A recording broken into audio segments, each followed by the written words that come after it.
I have created scientific magic. This video is purely for entertainment and does not infringe on copyrights or laws. The rights to the novel and image belong to the original author. We do not claim ownership. Don't like waiting and want to listen to this fanfic in full now? Subscribe to our Patreon, where you'll find the best fanfics. Chapter 301. Actually, we use this battleship to fish. Plutonium ... element model. Dennis was first surprised that this new element really existed, and then he was even more surprised by the so-called element model. Could it be that Lord Autok, the element master, is right, and that elements can be further divided? Dennis couldn't help but frown. The mainstream theory in the wizard land currently tends to believe that elements cannot be divided anymore, and are the basis for building the world, because this is the limit of matter deconstruction, and they can't decompose the basic elements anymore. Legendary speaker Autok did propose the theory of element redivision, but he suddenly went crazy before he found any evidence. The notes he wrote also created a group of lunatics like the Doomsday Cult who believed that the world would usher in the end of the world, so it only existed as an unreliable hypothesis. Of course, Lin En nodded. According to the hypothesis of some scholars in the secret society, elements are composed of atomic nuclei and electrons orbiting the nucleus. Dennis was very interested in this topic and quickly asked what the so-called atomic nuclei and electrons were. Lin En did not give too much explanation, saying that this was just a magic theory that needed to be verified by relevant experiments. Although there were models of more than 100 elements in the database of the intelligent brain, Lin En could only confirm that the model of the element, plutonium, was most likely correct. More importantly, Dennis, who had never been exposed to quantum theory before, would probably find it difficult to understand the structure and operation of an atom. After all, wizards believe that the whole world is running according to certain laws, and wizards perform magic by understanding and applying these laws. He even suspected that the legendary speaker, who was known as the Master of Elements, had already come into contact with the microscopic realm and suddenly went crazy because he could not accept the characteristics of quantum. Master Dean, the aerospace airship returning from the kingdom of Hadrada, has arrived. Several apprentices walked in from outside the door and bowed to report to Lin En. It looks like our guests are here. A smile appeared on Lin En's face. Let's go out and take a look.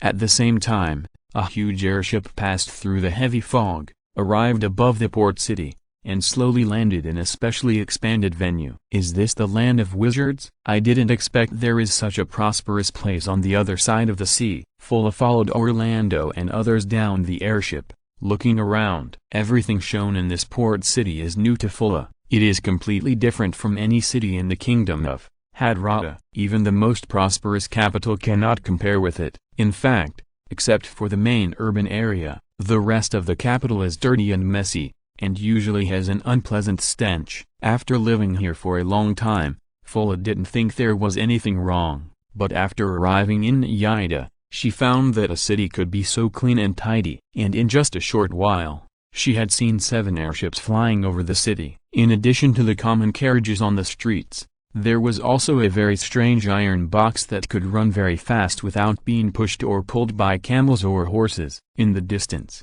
white smoke was coming out of the chimneys of workshops. These were not seen in the kingdom of Hadrada. What is that? Such a big ship. Anthony's eyes were on the huge ship docked on the sea. The entire giant ship was 50 meters high and more than 100 meters long. There were rows of ferocious gun muzzles on both sides of the ship, standing on the dock and very conspicuous, like a moving island. This is a battleship being built, made entirely of steel. Orlando proudly introduced it to everyone. Although he hadn't been back to Yaita for a while, these battleships had already had a general framework before he left, so it was naturally not surprising. Can a ship made of steel float on the water? Ham asked in astonishment. Even Anthony was quite interested. Could it be that someone had cast some powerful magic on this huge steel ship? But such a large ship must weigh hundreds of tons, and the magic power consumed would be incalculable. Of course, Orlando said proudly. The dean said that the reason why an object floats on the water is because the gravity it receives is less than the buoyancy of the water. Orlando used the knowledge he learned from Lin En to explain the theorem of mechanics to everyone present.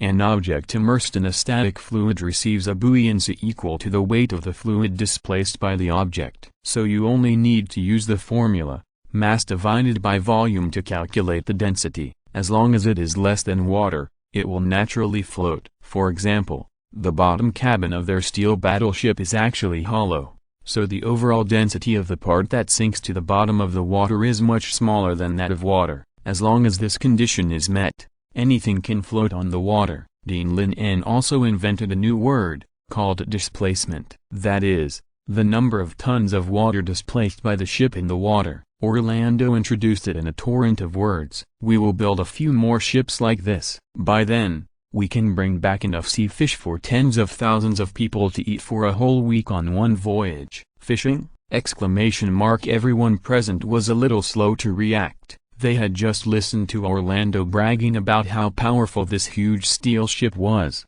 but now he told them that this thing was used for fishing. It was a little hard to accept for a while. Orlando curled his lips. In fact, he also felt that this was a bit of a waste of talent, but Lin En obviously didn't think so. According to Lin En, since it had been built anyway, it couldn't be left idle when there was no war. Using it for fishing would not only create benefits and improve the townspeople's diet, but it might also kill a few more sea beasts for the gunners to practice their accuracy. Unlike Fulla and the others, Redder did not focus on the towering ironclad ships, but on the poor people passing by. Everyone was dressed appropriately. Such beautiful clothes were usually only affordable for nobles, but now they were worn by the boatmen transporting goods. How could they bear to wear such beautiful clothes while transporting goods? What if they get torn? Ham said distressedly. Orlando responded with a smile. This is nothing in Yayata. Every day, the workers in the magic workshop can produce tens of thousands of meters of cloth. Here,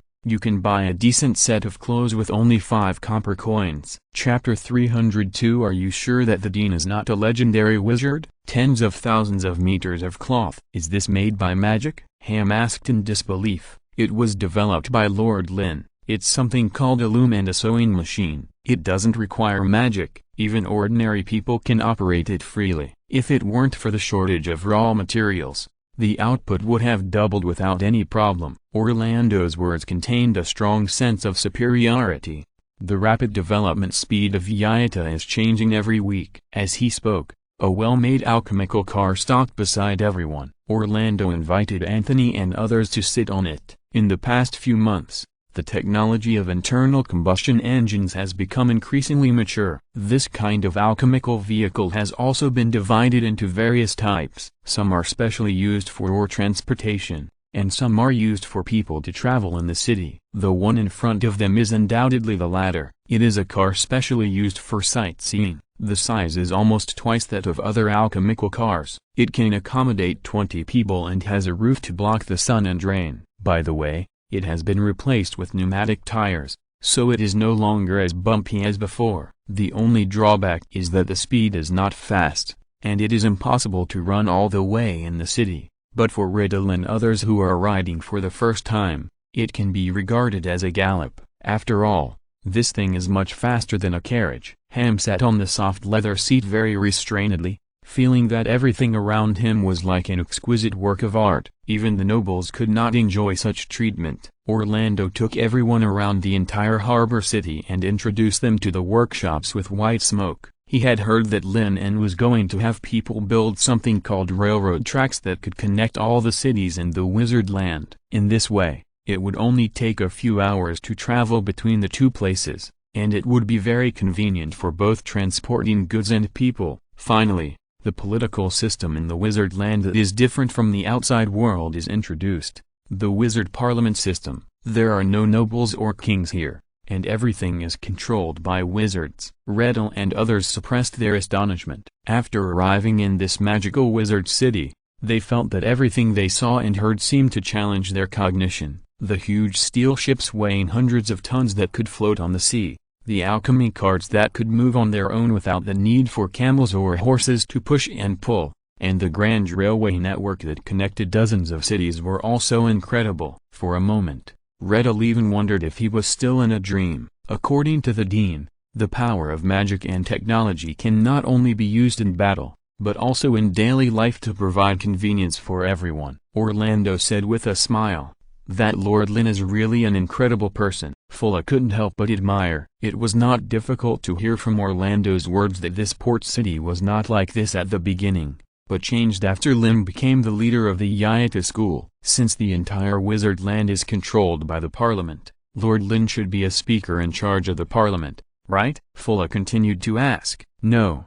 The dean arrived in the wizard land from the Sekka's empire 2 years ago. Although many of the magic theories he proposed are enough to change the existing magic system, the position of the speaker has always been held by legendary wizards. Orlando shook his head, rejected Fura's guess, and then added, of course, every wizard knows that it is only a matter of time before the dean becomes the speaker. In other words, Mr. Lin En is not a legendary wizard? Fura and others were a little surprised. They had all seen the thunder that fell from the sky that night, and the entire mansion was destroyed in an instant. Such power can only be achieved by legendary magic. Fura, who was extremely confused, continued to ask about Lin En curiously. Orlando was immediately interested. Lin En had not been in Yayata for a long time, but his experience was legendary, from making airships to demonstrate the law of free fall, to measuring the area of the planet, proposing the law of universal gravitation,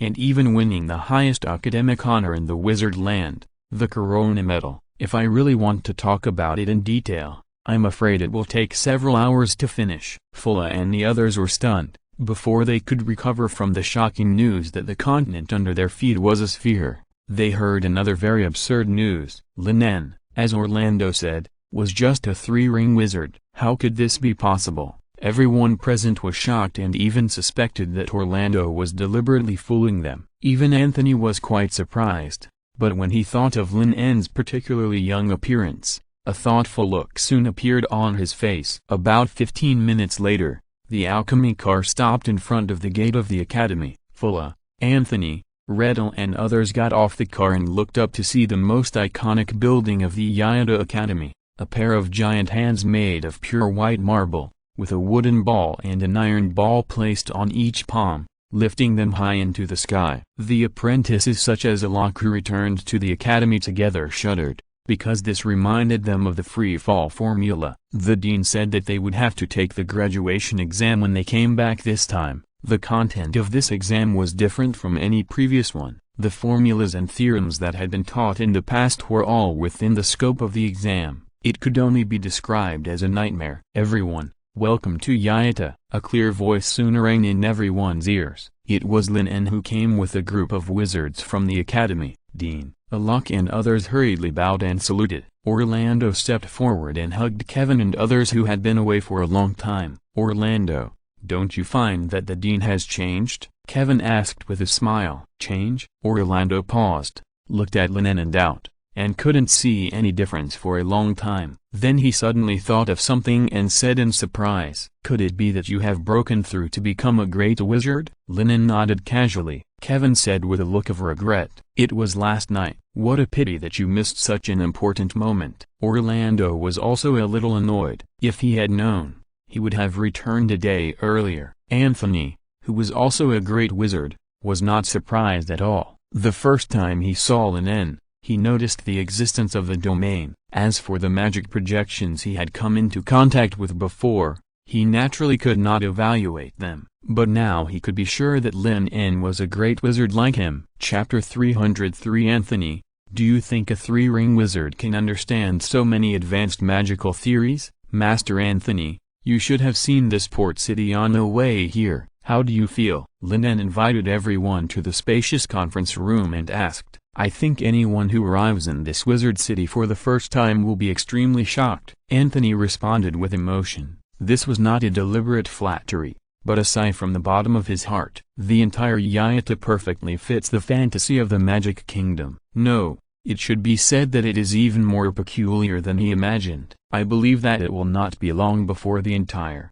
Hajarata Kingdom will usher in a change like this port city, and this will also be the key to our victory over the Empire. Lin En said with a smile. I have no doubt about this, but the nobles of those kingdoms and our new king may not be so happy. Anthony's expression was a little solemn. On the way to the academy, He heard Orlando talk about the changes in this port city. Almost 60% of the townspeople have entered the factory and can get very high wages every month. It is precisely because of this that no one in Yaita will go hungry, and everyone can even eat white bread that only nobles could enjoy in the past. There is no problem in implementing this policy in the wizard land, because there are no nobles and royal families here. The wizards don't care much about the stay of the subjects. Coupled with the tacit approval of the parliament, in just 2 years, the population of Yaita has exceeded 100,000, but it is not so easy to implement it in the kingdom. After all,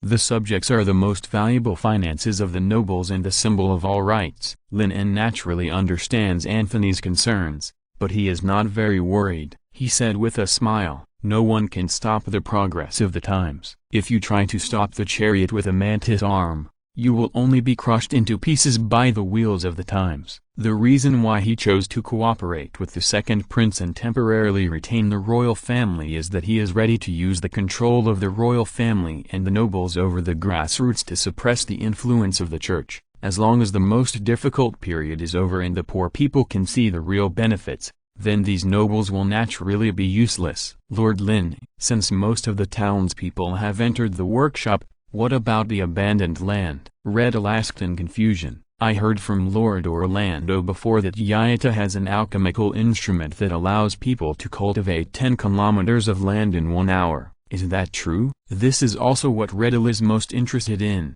because it will be the summer harvest of wheat soon, followed by autumn planting. Of course it's true, but don't worry, you will know it in a few days, Lin said in suspense. The first generation of harvesters in the alchemical workshop has been produced, and I believe we will see the results soon. In view of the fact that Anthony and others took a whole day of airships to travel between the two places, Lin did not talk to a few people at length, and quickly asked the servants to take everyone down to rest. After leaving the hall, Fula could no longer hold back the words that she had been holding in her heart. Teacher, it seems that your previous prediction was wrong. Mr. Lin En is not a legendary wizard. He was only a 3-ring wizard when he met us. Do you think a 3-ring wizard can understand so many advanced magic theories? Gravity, space, electromagnetic force, any one of them may not be understood so deeply even if a great wizard spends his whole life. Anthony shook his head and rejected Fura's guess. But,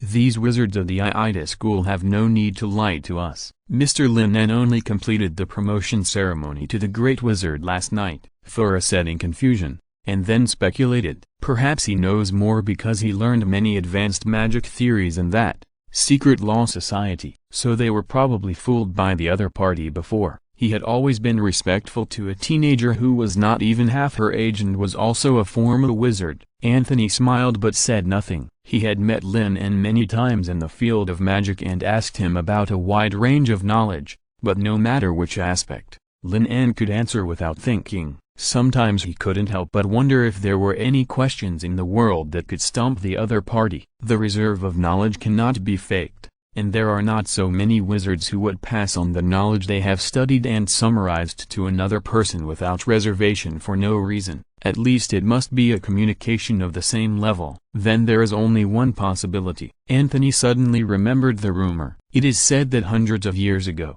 when the power of the church had not yet expanded to the entire continent, there were countless great wizards and even legendary wizards like them, but these people were killed and injured in a long war that could be called a magic catastrophe. Anthony couldn't help but suspect that Lin En was once a legendary wizard, and then fell for unknown reasons. Now he has been reborn by taking over another body or using some kind of witchcraft. Although the knowledge is still there, it still requires some accumulation to return to the legendary field. It is necessary to use the alchemy array or the help of others to cast the legendary magic that he once created. Anthony's imagination was wide open, and the more he thought about it, the more possible it was. From the contact just now, it can be seen that the domain built by Lin En is very stable, and he has also perfected the Sea of Elements. He doesn't look like a newly promoted great wizard at all. However, no matter how sure he is, it is only a guess after all. Anthony did not mean to say it out loud. He just reminded Fura and others that Mr. Lin En is not that simple. Just treat him as a legendary wizard as usual. compared with Redel and others who were sightseeing in Yaida. Alok, who had just arrived at the academy, has already devoted himself to reviewing the courses. Since it is unknown when the war with the Empire will start, Lin En has arranged the time very tightly, leaving them only half a day for review. There is only one graduation exam every year. If you fail this time, you have to wait another year. After staying in the kingdom of Hadrada for more than a month, Pierce had almost forgotten the formulas he had learned before. Looking at the notes he wrote on weekdays, he was dizzy and didn't remember what each symbol represented at all. Quick! Quick! Who can tell me what the acceleration due to gravity is? What's the volume formula for a cylinder? What's the value of pi? Who still remembers the density of water? Similar shouts rang out in every corner of the academy. Apparently, few people were willing to read books in their spare time over the past month. This was destined to be a sleepless night. If you're listening to this novel on a channel other than Fanfic World, it means they downloaded and uploaded it without effort. We cordially invite you to visit our channel, Mundo Fanfic Novelist. There you'll find the original version of this story and you can explore many other novels of various genres. We're waiting for you to immerse yourself in a world of incredible novels. Chapter 304. Our goal is to explore where magic comes from. The next morning, a group of wizard apprentices entered the examination room with trepidation. After getting their own test papers, they quickly began to calculate with frowns. Pierce did not dare to delay and glanced at the first question. A and B started from two places at the same time and met each other at a distance of 5 kilometers from the center after 4 hours. It is known that A's speed is faster than B. How many kilometers per hour is A faster than B? Pierce frowned all of a sudden. This should be an Olympiad problem, to find the unknown number, but the conditions given are not many. After thinking for a while, he came up with an idea to solve the problem and began to draw a line segment graph. On the other side of the examination room, several wizards in charge of invigilation were also looking at the test papers in their hands. For this graduation exam of the Iada school, Fura and others were very interested, so they volunteered to come over to supervise the students and also became interested in doing the questions. At first, Fula thought that these questions were prepared for apprentices, and it would be easy for a formal wizard like her, but after reading a few questions in a row, she was dumbfounded. Is this what Yaita College teaches on weekdays? A male wizard asked in confusion. He thought the content of the exam would be about elements, herbs, alchemy and plasticity. Not bad. Lin En nodded, looked at Fula and others, and said, in general, there are 3 subjects: mathematics Olympiad, chemistry and physics. Biology may be added in the future. But what's the point of learning these? If you have time, you might as well learn more magic. Fula curled her lips. Lin En straightened his face. Mathematics Olympiad is the foundation of all natural sciences. Chemistry is a subject that studies the composition, structure and changes of magic elements. And as for physics, it is an exploration of the laws of the world. Learning these courses is to explore where magic comes from. Lin En said firmly. Where does magic come from? Hearing this, everyone present was shocked. Although they had studied magic in the past, they rarely thought deeply about this issue. Lin En continued to speak. As for their functions, I think you have seen them, right? They are everywhere in the city. The glass, paper, airships, ships, and even electromagnetic railguns you have seen. Everything can be classified into these 3 subjects. Thinking of what she had seen and heard since entering Yaida, Fura put away her original contemptuous thoughts and began to examine each question seriously. It's just that she has never systematically studied Olympiad mathematics, so she really doesn't know where to start to solve these equations for a while, so she can only look to Lin En for help. Lin En raised his hand and tapped it lightly, creating a soundproof barrier nearby, and then explained. This problem is actually very easy to calculate. It's just a little roundabout. If A and B have the same speed, they will definitely reach the midpoint at the same time. However, they met at a place 5 kilometers away from the midpoint, so A, who is faster, must have walked twice as far as B, that is, 10,000 meters. And the two met after 4 hours, which means A and B walked for 4 hours each. So we only need to do a simple division operation to find that A's speed is 2.5 kilometers faster than B. Lin En explained the idea of solving the problem as concisely as possible. This problem is actually not difficult. You can solve it with a little thinking. The test paper he gave has a total of 50 questions, each worth 2 points, with a total score of 100. 60 points is considered a pass, which means that you only need to answer 30 questions correctly. The difficulty of these questions was also carefully designed by Lin En. There were 25 free points questions like this, 20 simple questions, and 5 relatively difficult questions. According to his expectation, if Alok and others had taken notes seriously, it should be easy to answer all the easy questions, and then they only needed to answer 5 simple questions to pass the exam. However, this was just passing. Lin En hoped that there would be several students with excellent grades to be trained as scientific research talents. Of course, in addition to the liberal arts exam, these students also had to take a practical course to test their actual combat and basic spellcasting abilities. The average of the two was added to determine whether an apprentice was qualified to become a formal wizard. This was also to give some students with partiality an extra opportunity. After Lin En analyzed a few math problems, Thura and others quickly appreciated the fun of doing the questions. One by one, they began to ponder with their pens, completely forgetting that they were here to supervise the students' exams. For Orlando, these easy questions were naturally nothing. After a few glances, he turned his attention to the questions on the test paper marked as simple by Lin En. A wizard driving an airship accidentally encountered a plane crash. He jumped from a height of 480 meters. After free falling for a distance, he performed a slow fall spell and decelerated at a constant speed of 2 meters per second.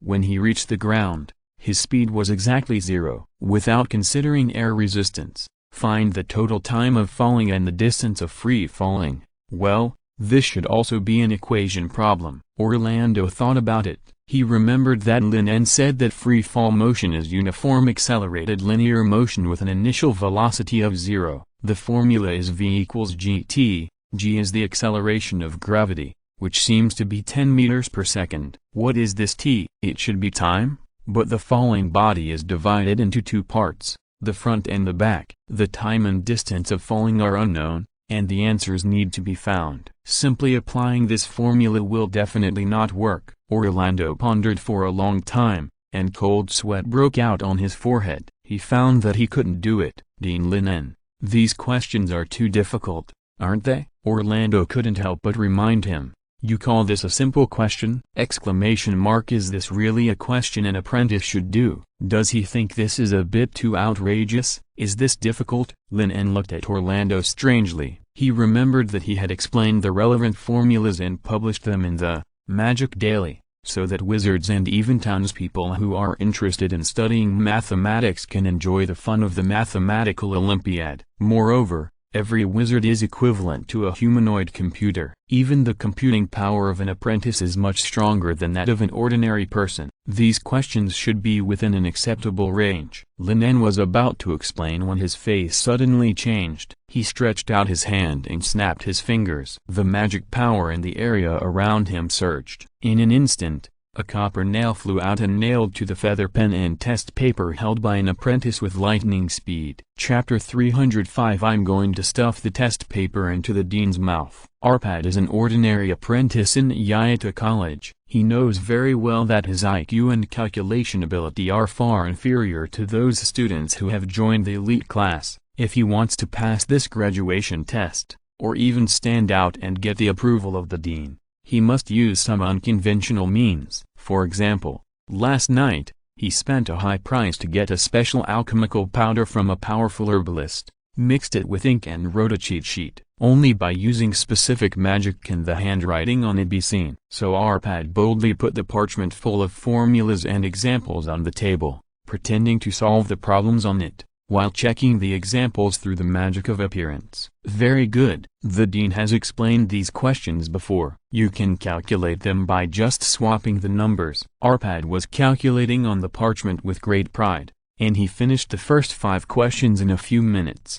However, he soon found that this method of replacing examples was not always effective, because many of the question types on the test paper had never been seen before, and simply substituting formulas and swapping numbers would not work at all. Arpad thought hard, and then cast a spell again to make the cheat sheet on the parchment visible, looking at it line by line, trying to find out if he had missed a formula. At this moment, a sound of breaking through the air suddenly sounded in his ears. Before Arpad could react, a long copper nail had already flown past and nailed to the feather pen and test paper in his hand. The parchment in front of him also floated up and flew to the invigilation desk spontaneously. Dean Arpad was startled and stood up suddenly from his seat. Lin En stretched out his hand, and the parchment fell into his palm. Arpad tried his best to maintain his calmness on the surface, suppressing his fear and anxiety in his heart, and constantly comforting himself that the special invisible ink was very hidden and could not be discovered. Orlando and Fulla,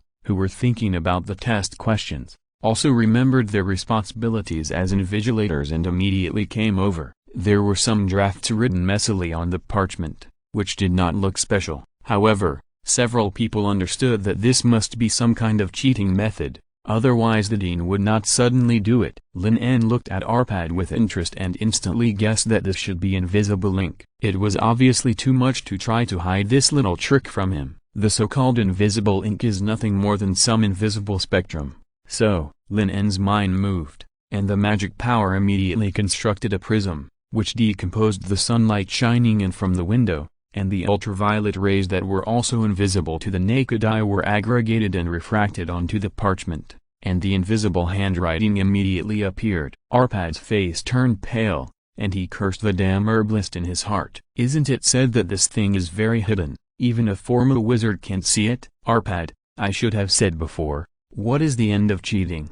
You can go back now. Lin En threw the parchment back and said indifferently, Dean, please, give me another chance. Arpad begged in panic. He is already 29 years old this year. According to the practice of Vijayada, once he is over 30 years old and has not become a formal wizard, he will be judged as having no potential and expelled from the academy. Lin En was unshakable. Since he chose to take a shortcut, he must take the risk. If he is not punished, wouldn't it be unfair to those who study hard? So no matter how Arpad cried and begged, Lin En just waved his hand and asked Orlando to take him away so as not to disturb the other students' exams. Although this lesson was learned, there were still many students who tried to cheat in this exam. Everyone was lucky and believed that they would not be caught. As for the cheating methods, they can be described as varied. The dumber ones would just write it on their hands or sleeves and take a few glances at them when they were not paying attention. As for the smart ones,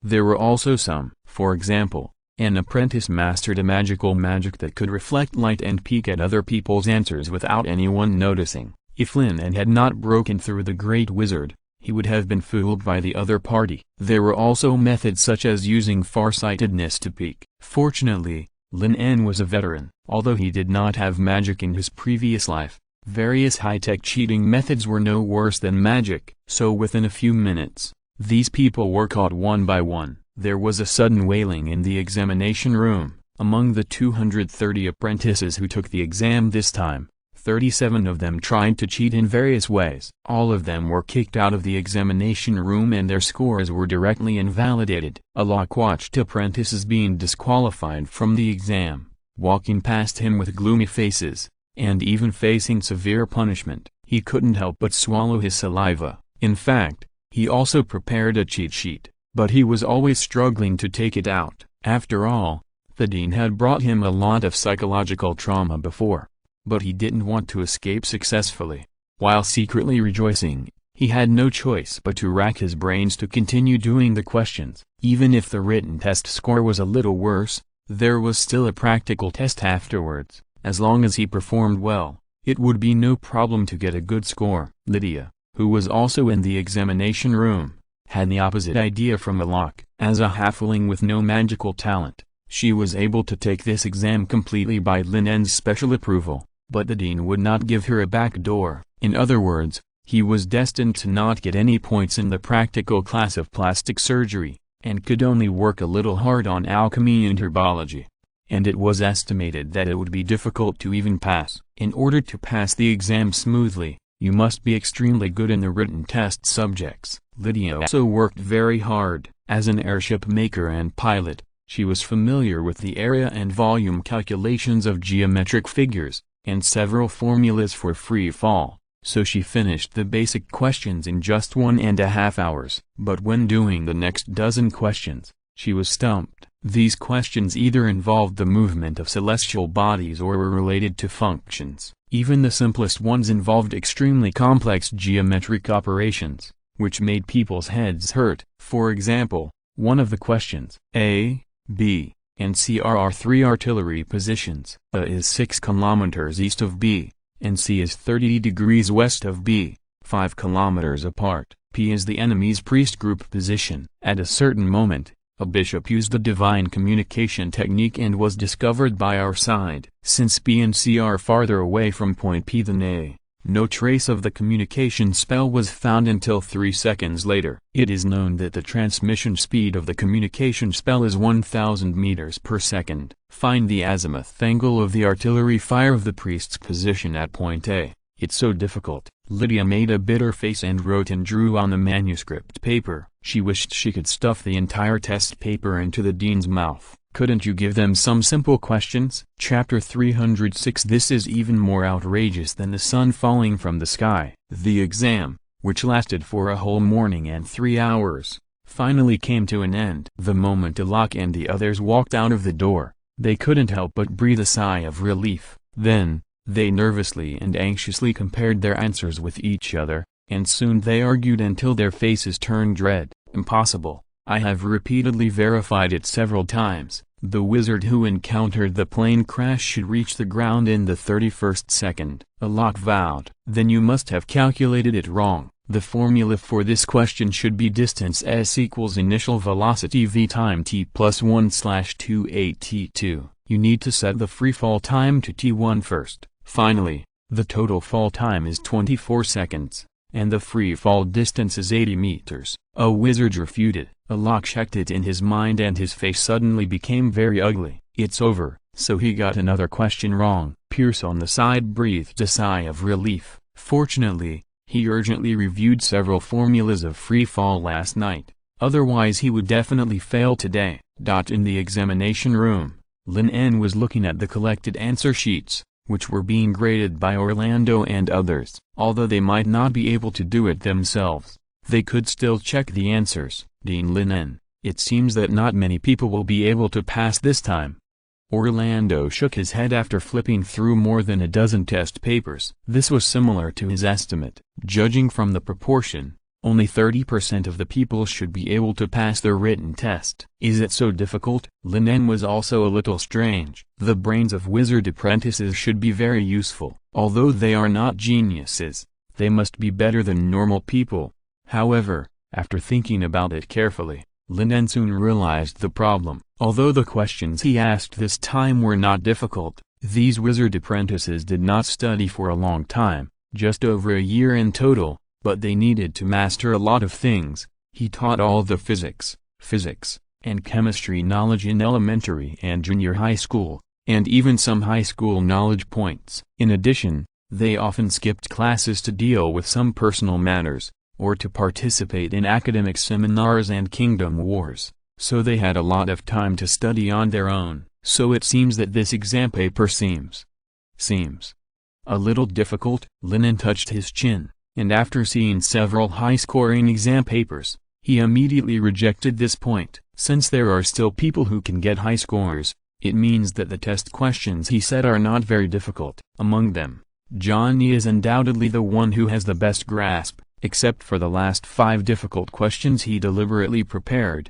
he got 3 wrong, and the rest were basically all right. In addition to being a former wizard with stronger computing power than an apprentice, it is obvious that he has worked hard on weekdays. What surprised Lin En the most was Lydia. She was able to get a test paper with 88 points, and the mistakes were all about knowledge points related to the properties of elements. Even the several difficult questions he specially prepared were all solved. She is really a genius in engineering, Lin En said with emotion. Master Dean, you shouldn't let Lydia take part in this assessment. What if she really passes? You don't intend to give a wizard medal to a halfling who can't do magic, do you? Orlando said hesitantly. Of course, as long as she can pass the exam, becoming a wizard is no big deal. Lin En said calmly, but if this happens, Lydia may become a laughingstock among wizards, and even be targeted by some people, who think that she insults the noble identity of wizards. Orlando looked worried. He felt that the dean's idea was too simple. What's the use of a wizard who can't do magic just having a title? Even if she can't cast magic,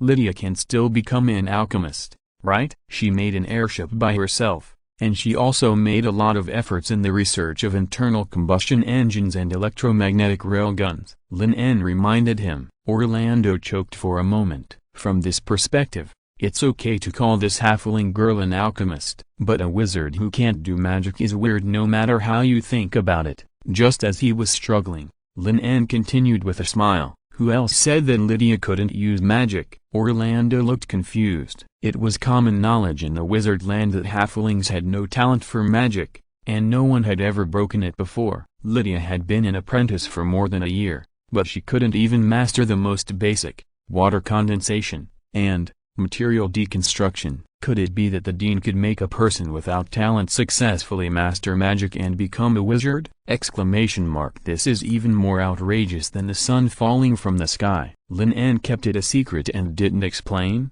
but just told Orlando that he would know in a few days.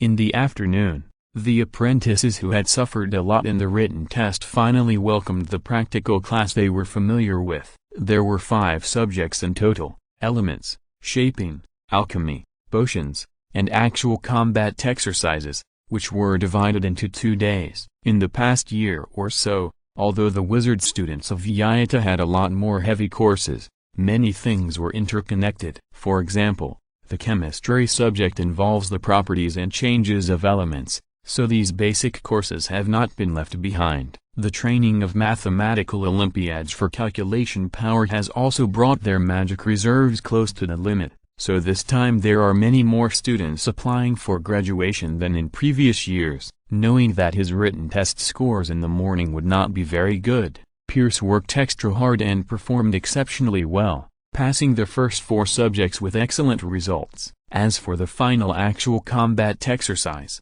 it was the easiest. Their opponents were 3 puppets that were cast with magic. Their combat power was equivalent to that of fully armed guards, so it naturally did not take much effort to solve them. Even Lydia successfully used the carefully crafted short-barreled musket to kill these puppets one by one. On the morning of the 3rd day, it was time to announce their results. The students of the entire Magic Academy gathered together, waiting in torment and anxiety. When they got the transcripts and saw that they had successfully passed the assessment, they were overjoyed, but there were obviously more people who failed. In the case of taking the average score, in the end, less than 40% of the people passed this graduation exam. Damn, I was just that close. Deborah looked at the prominent 58 points on the test paper and felt extremely upset. If she had reviewed more times, or if the professor had been a little more lenient, she would have passed the exam, but now she has to wait another year.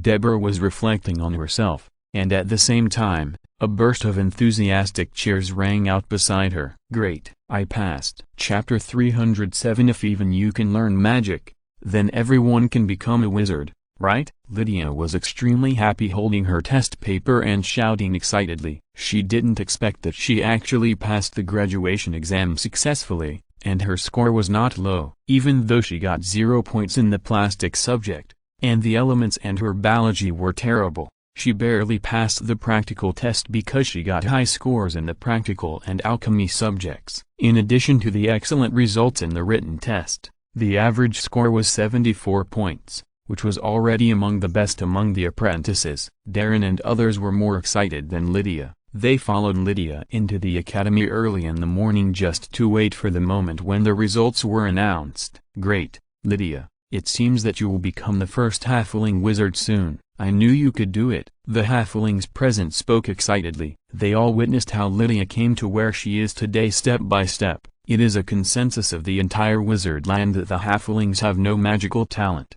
but Lydia just doesn't believe in it. She wants to join the Yaita Academy to learn magic and become a real alchemist. In the eyes of others, this is undoubtedly a fantasy, and can even be described as stubborn and stupid. Even if the camel pulling the cart on the ground tries hard, it can't fly into the sky like a griffin. Magic talent is something that is innate, dividing the gap between extraordinary people and civilians. Even though she has never been recognized, questioned and ridiculed, Lydia has never thought of giving up. She has been an alchemist's assistant and made various aircraft just to get a chance to learn magic. These efforts have undoubtedly failed. Fortunately, she is lucky. She accidentally won the appreciation of Dean Lin En and participated in the production of the aerospace airship. Only then did she successfully reach an agreement with Master Helram and join the Yaito Academy. Until now, it has been 2 years since she passed the assessment. This also means that the halflings will finally have a real wizard. You are too happy too early. Passing this exam only means you are qualified to take the source of magic power, but it does not mean you can become a formal wizard. Deborah interrupted the excited Lydia and others with a rather bored voice, and then continued with a sneer. With your magic talent, even if you take the source of magic power, it is just a waste. There is no possibility of becoming a wizard at all. Deborah's sharp words were like a basin of cold water, extinguishing the enthusiasm of the halflings, and the originally enthusiastic atmosphere suddenly became silent. Alok and others frowned, but they could not say anything to refute. After all, no matter how bad Deborah's words sounded, they were true. The apprentices who passed the assessment still had another big hurdle to pass, that is the final promotion ceremony. According to the practice of previous years, only half of the people could successfully advance, and Lydia could not even learn a basic zero-ring magic until now, so the possibility of becoming a formal wizard was very small. Thinking of this, the students who failed to pass the exam looked at Lydia with a little more mockery in their eyes. Even if they passed the test by chance, what would happen? Whether a person can become a wizard has been decided from the moment he was born. They failed this year, and there are still exams next year and the year after. At least they still have the hope of being promoted to a formal wizard. Johnny saw that Lydia was a little depressed by Deborah's words, so he said in a deep voice, "Since Dean Lin En didn't stop you from taking the graduation exam, maybe he will have a way to make you a wizard." She felt that the dean would not be so cruel, giving people hope and destroying them at the same time. Lydia's eyes suddenly brightened. If someone else had a way to make herself a wizard, she would still doubt it, but if it was Dean Lin En, it would be different. Deborah curled her lips and did not agree with Johnny's statement. If a halfling can learn magic, then everyone can become a wizard, right? But before she could speak again, Orlando had already walked over and called the students who had passed the assessment to the Screaming Tower for the promotion ceremony. After the construction of the air transport route, the entire promotion process became extremely fast. After confirming the results of each student yesterday, Lin En directly asked someone to take an airship to report to the parliament and then bring back the source of magic power. It only took half a day to calculate the total time, and there was no need to wait for a week or two like before. Deborah and others enviously watched the apprentices whose names were called walk into the towering tower, while they could only wait outside. Pierce was the first to be selected. He walked into the Screaming Tower nervously. After seeing Lin En, he bowed respectfully and said, "Dean Pierce, your results this time are not bad. Although the written test is a little worse, you have a good grasp of elements, shaping and herbology." Lin En smiled and handed over a blue potion. Pierce took the potion excitedly, and his hands almost trembled and spilled the precious potion. Lin En was amused and immediately reminded Pierce that he couldn't be fully promoted in such a bent state. Pierce took a deep breath for a long time before calming down,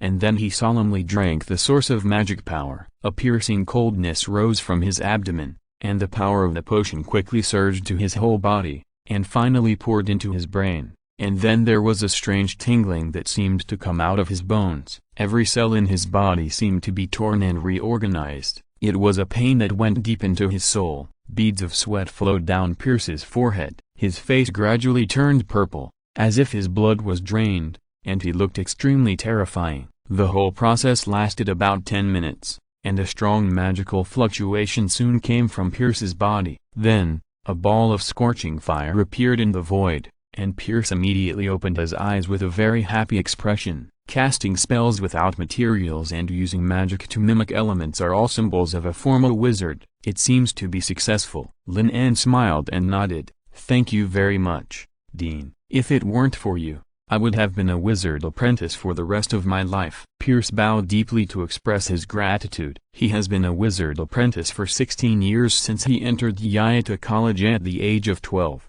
And he is nearly 30 years old this year. Due to his lack of talent, he was unable to accumulate magic power until Lin En became a professor at Yaita and brought in Mathematical Olympiad, a very novel course that can train calculation power. This gave him the opportunity to break through, so Pierce was naturally very grateful to the dean. Chapter 308 A world where everyone can become a spellcaster. I just gave you a chance to choose. You can complete the promotion by your own efforts. Lin En took out a prepared wizard medal and put it on Pierce's chest. From today on, you are an official wizard. Thank you, Dean. Pierce's voice was trembling slightly. Lin En waved his hand, indicating that Pierce could go back and call the next apprentice. Pierce bowed again and then left the Screaming Tower. About 3 minutes later, Johnny pushed the door and walked in. The two smiled at each other, and Lin En pointed to the seat in front of him. Stay here for a few minutes before going out,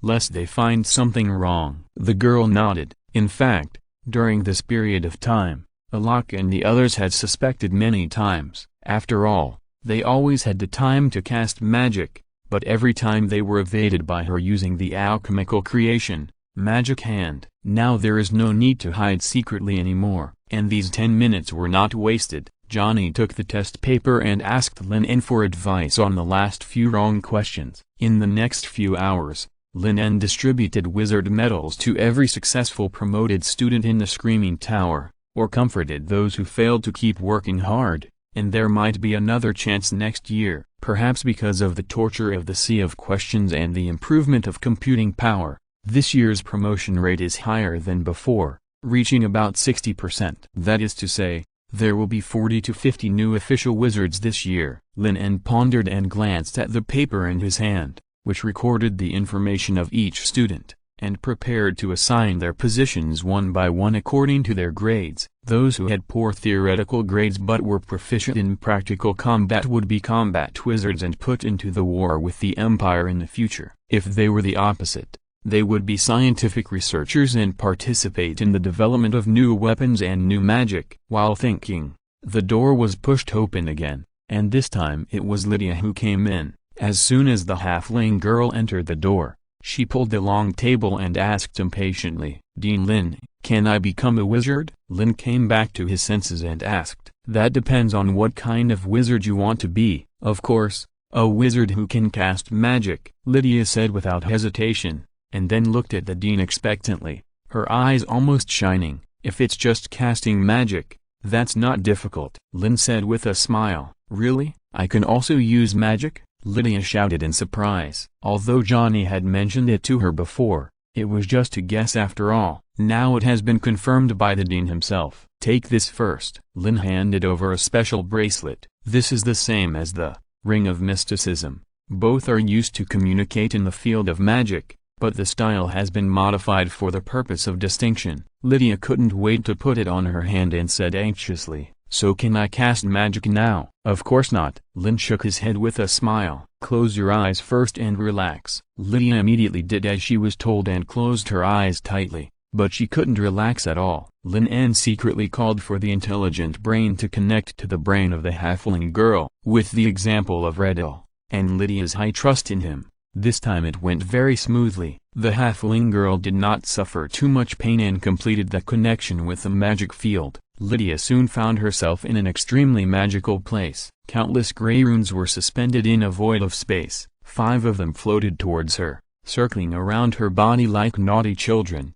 and suddenly flew into her head. Primary material deconstruction, water condensation, mage's hand, fireball, ice blade. A total of 5 spell slots appeared in Lydia's brain, and at the same time, Lin En's voice rang in her ears. Now you can try to cast magic. Lydia opened her eyes, stretched out her palm nervously, and activated the spell slot in her mind. Under the surge of elements, a crystal clear ice blade appeared, emitting a chilling breath, which instantly dropped the temperature of the body. "It's really magic," Lydia shouted happily, and then tried the fireball spell. The power of ice and fire kept flowing in the palm of her hand, and she had a lot of fun. Although these are all basic spells, for the halfling girl who has never been able to master magic, she is already very satisfied. "Dean, you are so great." Lydia excitedly rushed to Lin En and kissed him hard on the face several times, venting her excitement. Lin En wiped the saliva on his face with disdain and reminded him, "Remember, your mental power is limited, so you can only cast 0-ring magic 5 times and 1-ring magic 3 times a day." Lydia nodded quickly. She didn't care about the restrictions. At least she is a real wizard now. She wanted to see who dared to say that he was not a wizard. Lydia couldn't wait to go out and show off, but was stopped by Lin En before she went out. "Don't you want your wizard badge?" Lin En asked helplessly. Yes. Lydia hurried back, waited patiently for the dean to put the badge on her, and then ran out in joy. Seeing Lydia's impatient look, Lin En couldn't help but smile, and then he explored the problem of the mana loss of the intelligent brain. It is naturally not without cost to let a person who originally does not know magic successfully cast a spell. Mana will not be generated out of thin air, but can only be drawn from his magic field. This is Lin En's second attempt to break the theory of magic talent. Now it seems to be successful, but there are still many problems to be solved. For example, the supply of mana. These lost mana must not be completely borne by the intelligent brain. It is best to build a magic reactor like building an electric grid, and use a huge magic network to supply the spellcasting requirements of these new wizards. According to his idea, in the future magic kingdom, no matter whether or not everyone has the talent to become a wizard, as long as they learn and master the principles of magic and have enough computing power, they will be able to cast the corresponding magic with the help of the magic network. It is not like now, where birth determines whether a commoner can become a wizard. A world where everyone can become a spellcaster may be able to surpass the federation of the previous life and deduce magic to a whole new level. Chapter 309. Could it be that you are so crazy about using magic that you are having hallucinations? Outside the Screaming Tower, a group of students were gathered in front of the gate, waiting for the result of the promotion ceremony. From time to time, some people walked out of the tower in joy, and were greeted with envious and jealous eyes. However, there were also many people who failed, and they had to retreat to the side sadly. Darren and others watched Lydia walk into the tower, waiting anxiously, and then in less than 2 minutes, they saw the gate of the tower open again. So fast, Darren's heart was secretly beating. The students who had successfully promoted before said very clearly that it takes time for the potion to transform the body, some fast and some slow. Generally it takes about 10 minutes. Could it be that the promotion failed? Just thinking about it. But the next moment Darren rejected this guess, because Lydia, who walked out of the tower, had a shining wizard medal on her chest, which was extremely dazzling under the sunlight. Everyone's eyes were attracted to it. This meant that it should be said that the entire wizard land would have the first halfling wizard. Congratulations, Lydia, you have set a precedent for halflings. Johnny congratulated happily. Alok and others who were familiar with the girl also came forward to congratulate her, and were sincerely happy for her. Lydia proudly puffed out her chest under the gaze of everyone. From today on, she was a formal wizard. I didn't expect that the dean would actually allow a person who can't use magic to become a wizard, Deborah said jealously. Those apprentices who took the potion but failed to complete the promotion looked at the halfling girl with a little more dissatisfaction. Like Lydia, they passed the 2 assessments of the competition and practical subjects, but the dean did not give them the status of wizards, but gave this honor to a halfling who couldn't even use magic. This made them resent Dean Lin's partiality in their hearts. Who said I can't use magic? Lydia proudly stretched out her hand, and calmly prepared to cast a fireball spell to open everyone's eyes. The apprentices and wizards present all looked over curiously, because they knew that Lydia had spent 2 whole years at Ida Academy and still hadn't learned magic. Lydia concentrated on communicating with the magic field and tried to activate the spell slot in her mind, but after a long time of trying, there was no movement. Hey, why can't I use it? Lydia opened her eyes and said blankly, "Could it be that you are crazy about using magic, so you have hallucinations?" Deborah sneered. Lydia pouted her lips, and then suddenly remembered that the dean said that with her own computing power, she could only use one ring magic 3 times a day. Just now, she was too excited in the screaming tower, and it seemed that she had used up all of it. Then she could only change to 0 ring magic. She remembered that it had not been used up yet. Lydia's mind moved, and she immediately activated the mage's hand. The test papers in everyone's hands trembled violently, and then flew up, circled around her, and then piled up in her hands. This is the hand of the mage. Deborah's eyes widened, her face full of astonishment, and it took a while to make sure that it was not someone else teasing her. The person who cast the spell was Lydia. "You really learned magic, Lydia." Darren excitedly pressed his hands on Lydia's shoulders and shook them back and forth. "Although this is only the most basic 0-ring spell, it also means that the other party has mastered the miracle called magic. Of course, I also know Fireball and Ice Blade, but I just used them several times, and now I have to wait until tomorrow to use them again," Lydia said proudly, and at the same time she was a little annoyed in her heart. If she had known earlier, she would have kept a first-ring spell slot and used it for everyone to see.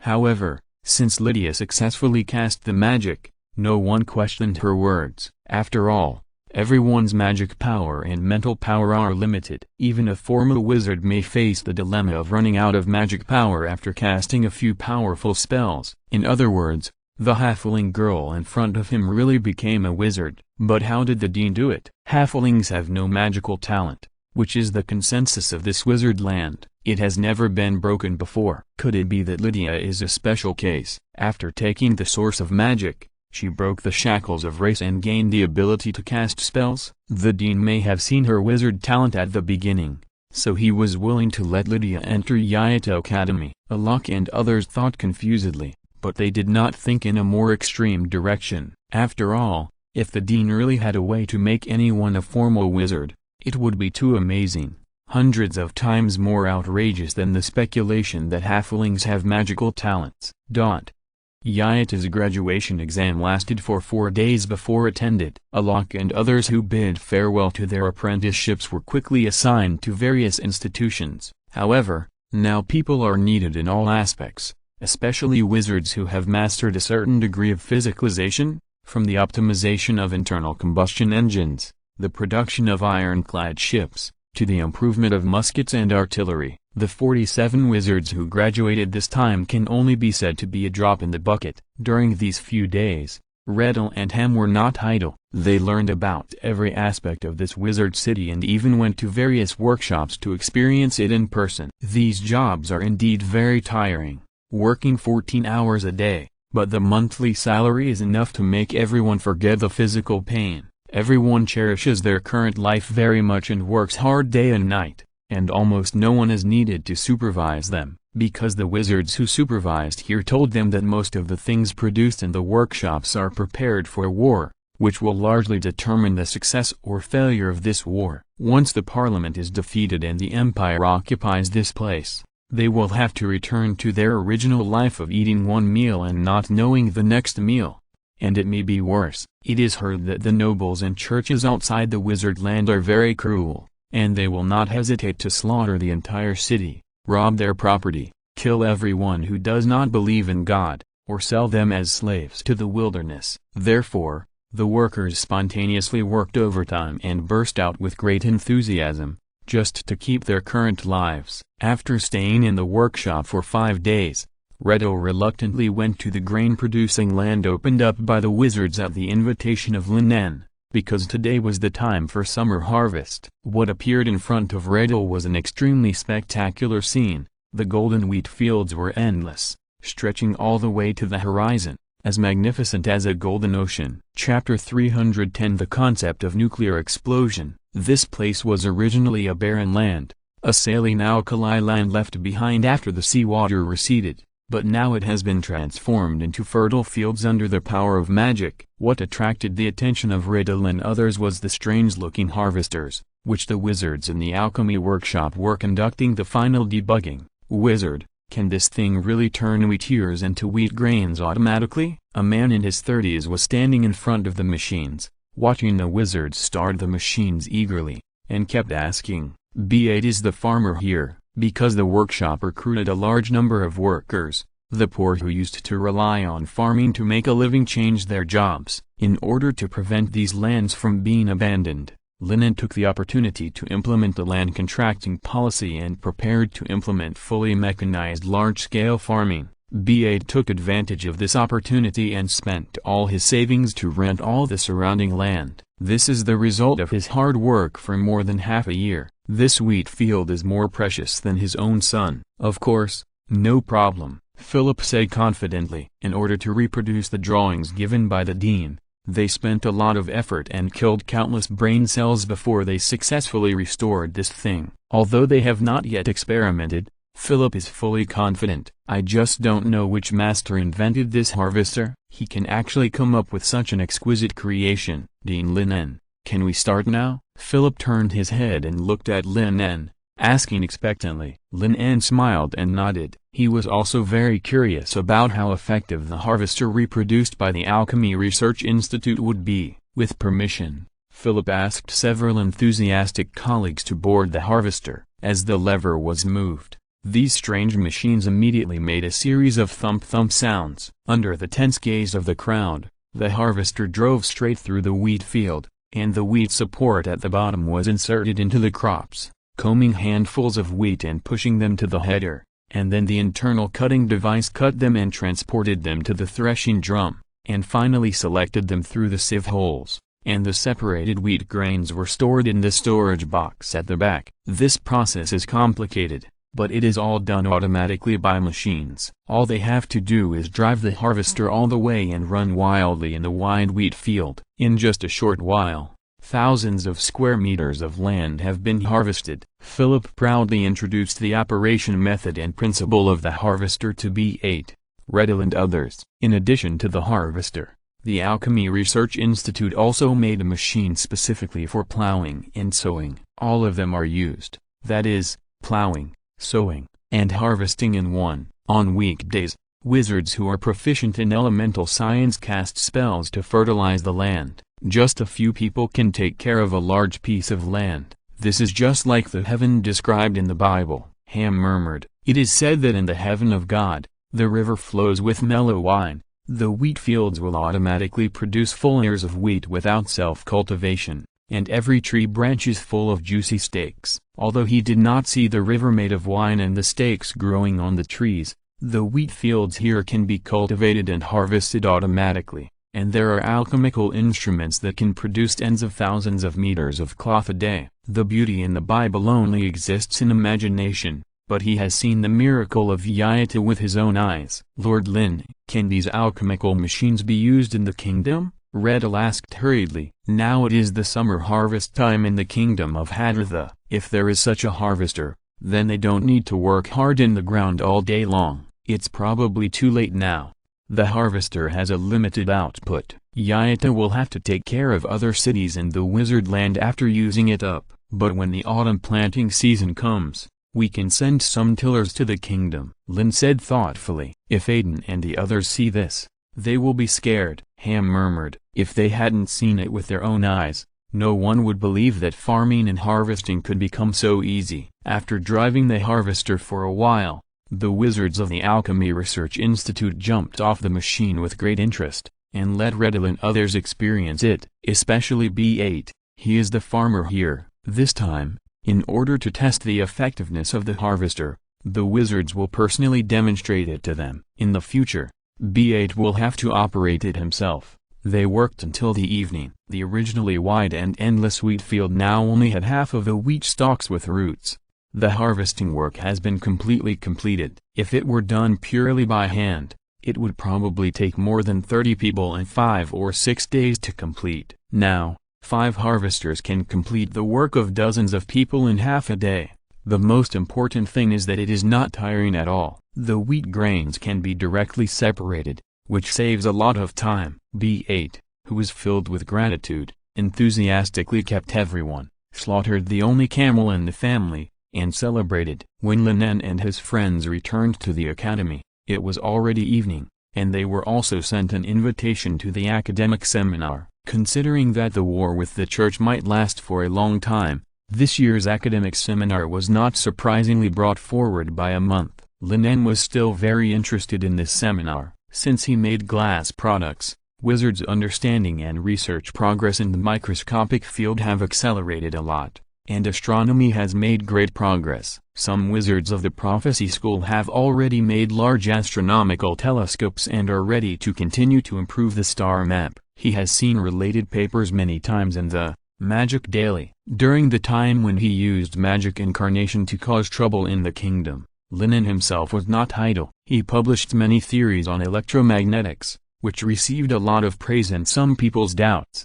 However, Lin En has not yet fully thought about what theory to come up with this time. What he wants to perfect the most is naturally the model of elements. As long as he can find a way to create those rare elements, many powerful technologies can be transformed into magic, such as a nuclear explosion. Once it is launched, the army of the church will all ascend to heaven. No, maybe there will not even be a chance to ascend to heaven. In that case, there will be no need to fight the war. Lin En imagined the scene of the nuclear explosion in his mind, but he also knew in his heart that even if he succeeded in creating such a powerful magic, he might not be able to win the war directly. The power of the gods above the legend is still unknown for the time being. Just one incarnation has shown the ability to distort time and space, which is definitely not so easy to deal with. If you are listening to this novel on a channel other than Fanfic World, it means they downloaded and uploaded it without effort. We cordially invite you to visit our channel, Mundo Fanfic Novelist. There you'll find the original version of this story and you can explore many other novels of various genres. We are waiting for you to immerse yourself in a world of incredible novels. Chapter 311 Lin En, you are roasting me on the fire. In July, the scorching sun was hanging high overhead, but the wizard city of Greenreal was extremely lively, sweeping away the shadow left by the previous Doomsday sect. The capital war that took place in the kingdom of Hadrata became known to everyone with the spread of the Magic Daily. The parliament even publicized it, believing that this was the first battle of wizards against the church, and it was also an extremely exciting victory. This means that from now on all wizards do not have to continue to live on this island. There is a wider world outside. In such an enthusiastic atmosphere, this year's academic seminar was held as usual, and huge airships slowly fell from the sky and docked in the square inches front of the Magic Seminar Association. Using airships to travel has now become a trend in the land of wizards. All schools will spend a high price to buy an airship for the convenience of travel or to save face. The wizards and civilians in Greenreal City have long been accustomed to it. In the past year or so, they have seen dozens of airships flying in and out almost every day. From the initial shock to the current sparse normality. As the host of this seminar, Raphael naturally led people to wait at the door early to receive every school wizard who arrived in Greenreal. Because Lin En completed the experiment of measuring the circumference of the planet and verifying the Coriolis force at the last seminar, the wizards who received the news but failed to arrive in time to witness the experimental results in person beat their chests and stamped their feet, regretting it. So this time there are extra many people coming, or in other words, almost all the official wizards who can still move in the entire wizard land have come, so that the venue specially expanded by the parliament for parking airships seems to be a little insufficient, and they can only find another place. Raphael had just finished getting acquainted with an old friend when he heard the apprentice beside him whispering in his ear, "Master, that seems to be the flag of the secret society." Raphael's mind moved, and he immediately turned his head and looked over. A huge airship was hovering over the Magic Research Society. The huge airbags were painted with unique and conspicuous patterns on both sides. That was the mark of the secret society. Now everyone in the entire wizard land knows it. "Welcome, Mr. Lin En. It's been a while since I last saw you." Raphael walked up quickly and hugged Lin En, who got off the airship very enthusiastically. Then, as if he had discovered something, he spoke in astonishment. "Have you broken through to the Great Wizard?" Raphael, who was also a great wizard, could naturally sense the existence of the domain, so he immediately determined that the wizard in front of him, who was a little too young, had taken that step. Luckily, it was just a week ago. Lin En responded with a smile. "It seems that I have to call you Master Lin from now on," Raphael said with emotion. Although he knew that with Lin's talent, it was only a matter of time for him to break through the realm of the Great Wizard, he never thought it would be so fast. It has only been a year since they met. It seems that the record of the youngest Great Wizard in the Wizard Land is about to be broken again. Although Raphael was surprised, he did not forget his duties. Another figure beside Lin quickly attracted his attention. "I wonder who this is?" Anthony, from the kingdom of Hadrada, is also a member of the Secret Law Society. Lin took the initiative to introduce. Raphael's expression became very serious. He had read the Magic Daily, and this name was mentioned in the report on the war in the capital, so he naturally knew that the other party was a six-ringed Great Wizard who was proficient in electromagnetism. With the identity of the Secret Law Society, it would not be too much to pay attention to him. Thinking of this, Raphael enthusiastically invited everyone in, and along the way he secretly inquired about the information of this strange Great Wizard. The experienced Anthony naturally dealt with the situation in a mainstream way. Although he had great yearning for the land of wizards, he had not established any trust. Raphael asked in a roundabout way for a long time but could not get any useful information. However, one thing surprised him greatly. This six-ringed Great Wizard who was only one step away from becoming a legend was actually based on Lin En. When considering whether to answer some questions, Anthony would turn his head and look in the direction of Lin En. Only when he saw that the other party did not object would he consider answering. Raphael immediately realized that Lin En's identity in the Secret Law Society was not just as simple as an ordinary scholar as he said. Could it be that he was a legendary wizard, or a disciple of the founder? Raphael thought to himself, but the smile on his face remained, and he soon led everyone to the auditorium. As soon as Lin En and others entered the door, the wizards who were chatting and discussing with each other in the auditorium immediately surrounded him. After making a big splash at the last seminar, he has become the hottest magic star in the entire land of wizards. Especially after learning that Lin En had broken through and become a great wizard, all kinds of boasting and praises resounded throughout the auditorium. Lin En responded to the enthusiastic wizards one by one with a smile on his face. After more than half an hour, his smile had become a little stiff. He had heard all kinds of flattery so much that his ears were calloused. He had to deal with it, otherwise tomorrow, the rumor that he, a rising magic star, was arrogant and didn't take people seriously would spread wildly in the wizard land. It can only be said that being famous is not always a good thing. Lin En thought with emotion, and finally got rid of the crowd's blockade when the seminar was about to start. Under the leadership of Raphael, he arrived at the seat of the Yayata school. Lin En keenly noticed that their position was obviously a little forward than last time, just behind the prophecy school, the Alchemy Association and other organizations founded by legendary chairmen. This is certainly an honor, but it is also equivalent to roasting oneself on the fire. If Yayata's performance is not satisfactory this time, I'm afraid someone will secretly talk about it behind his back. Everyone, please be quiet. On the high platform of the auditorium, the Great Wizard Sanchez cleared his throat and used the amplification magic to transmit his voice to every corner of the hall, suppressing the noisy discussions. Welcome everyone to Greenreal to participate in this academic seminar. In the past week, the Parliament received more than 70 proposals on magic theory, which is several times more than usual, so the entire seminar will last for 3 days and be divided into 3 sessions, all held at noon every day. Sanchez briefly explained the process and changes of the meeting. After a pause, he suddenly looked at Lin En, emphasized his tone, and said again, "In addition, this year's academic seminar needs to add a judge. That is Master Lin En of the Yayata School." Chapter 312, Lin En's outrageous statement, "Colors don't actually exist." As Sanchez spoke, thousands of eyes in the auditorium immediately looked towards the direction of the Yayata School. Lin En couldn't help but frown. Raphael had never mentioned this to him before,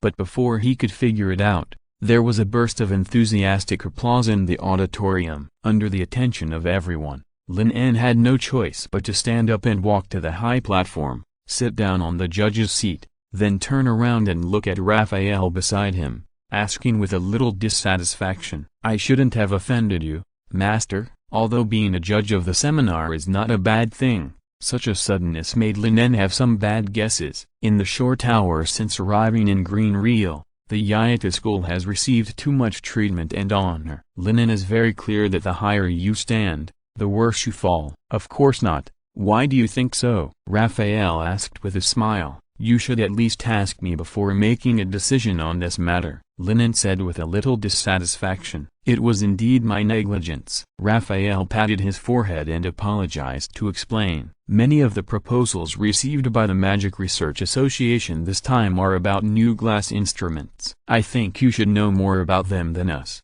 So we just discussed it and unanimously decided to temporarily add a judge's seat. They didn't make such arrangements before because they were not aware of the information about Lin En's promotion to the Great Wizard. A three-ring wizard is naturally not qualified to judge the research results of a certain school at will, but now that Lin En has made a breakthrough, of course there is no such concern. It is precisely to show their importance to Lin En and the Secret Law Society that they have readjusted the seats of the school. Speaking of this, Raphael was a little amused. Generally speaking, wizards like Lin En's age are eager to be more prominent, and they are not as suspicious as him. After Raphael's explanation, Lin En finally realized that he had misunderstood, and no one was deliberately targeting him. At this time, Sanchez finished his lengthy opening speech on the podium, announced the official start of this year's academic seminar, and then walked down the podium to make room.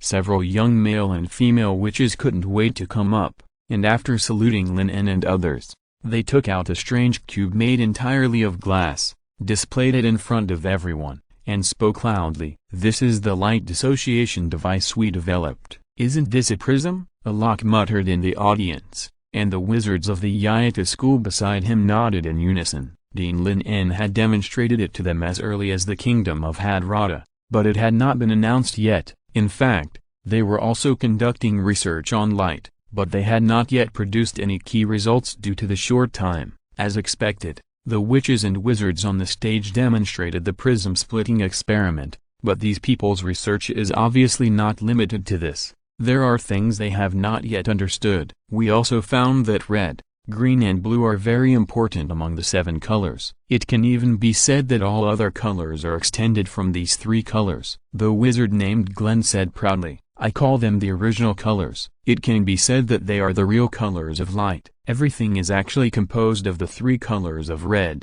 green and blue. It's just that the intensity of each original color is different, which has evolved into the other colors such as yellow, purple, and blue that we see. When the intensity of the 3 colors is consistent and blended, white light will appear. Turning the angle of the light dissociation device, the color presented will also change. Raphael and others watched very attentively, and were very interested in the original colors mentioned by several people. This is a great discovery. Although light is everywhere, even legendary wizards could not perceive the so-called light element before. They could only develop magic according to the properties of light and realize another level of light utilization. Now the discovery of several people has undoubtedly given them a preliminary understanding of light. A beam of white light is actually composed of 3 different colors of light: red, green, and blue. The discussion in the auditorium became louder and louder, and everyone was discussing this amazing discovery. The male and female witches on the high platform held up the light dissociation devices in their hands,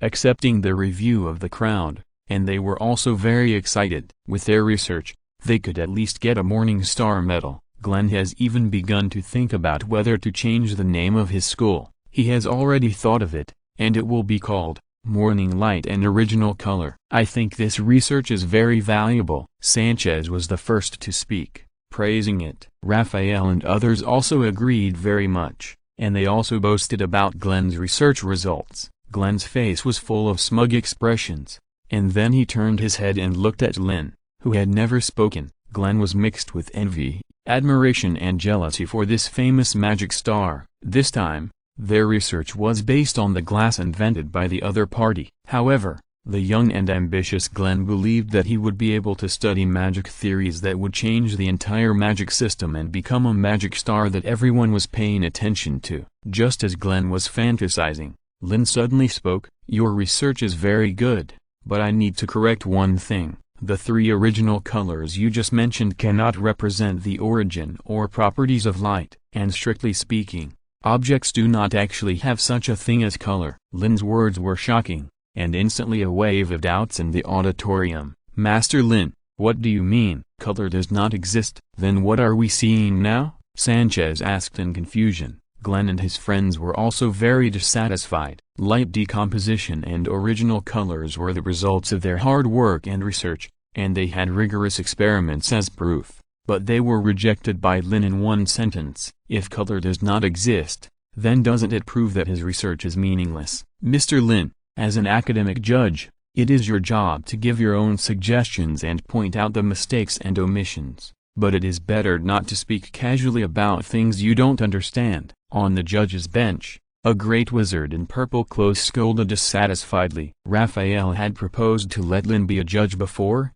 and he was the only one who objected. After all, a wizard in his 20s may have good achievements in one or two fields, but the breadth of knowledge is insufficient after all, and this is the most important thing to become an academic judge. Chapter 313. It turns out that this world has no color. Amid the doubts of the crowd, Lin En did not rush to explain, but asked in return, "You should all know that light can be reflected, right?" The wizards in the auditorium all nodded. Reflection is the basic property of light, and most polarization magic uses this principle. The color we see is actually the light shining on an object, then reflected into our eyes, and recognized by the photoreceptor cells. Lin En explained. And human sensory cells can only distinguish three colors: red, green, and blue. Since the visible solar spectrum is evenly mixed, it is colorless in our eyes. "Wait, Master Lin En, if that's the case, wouldn't everything have the same color under the same light?" Sanchez interrupted. "Of course not,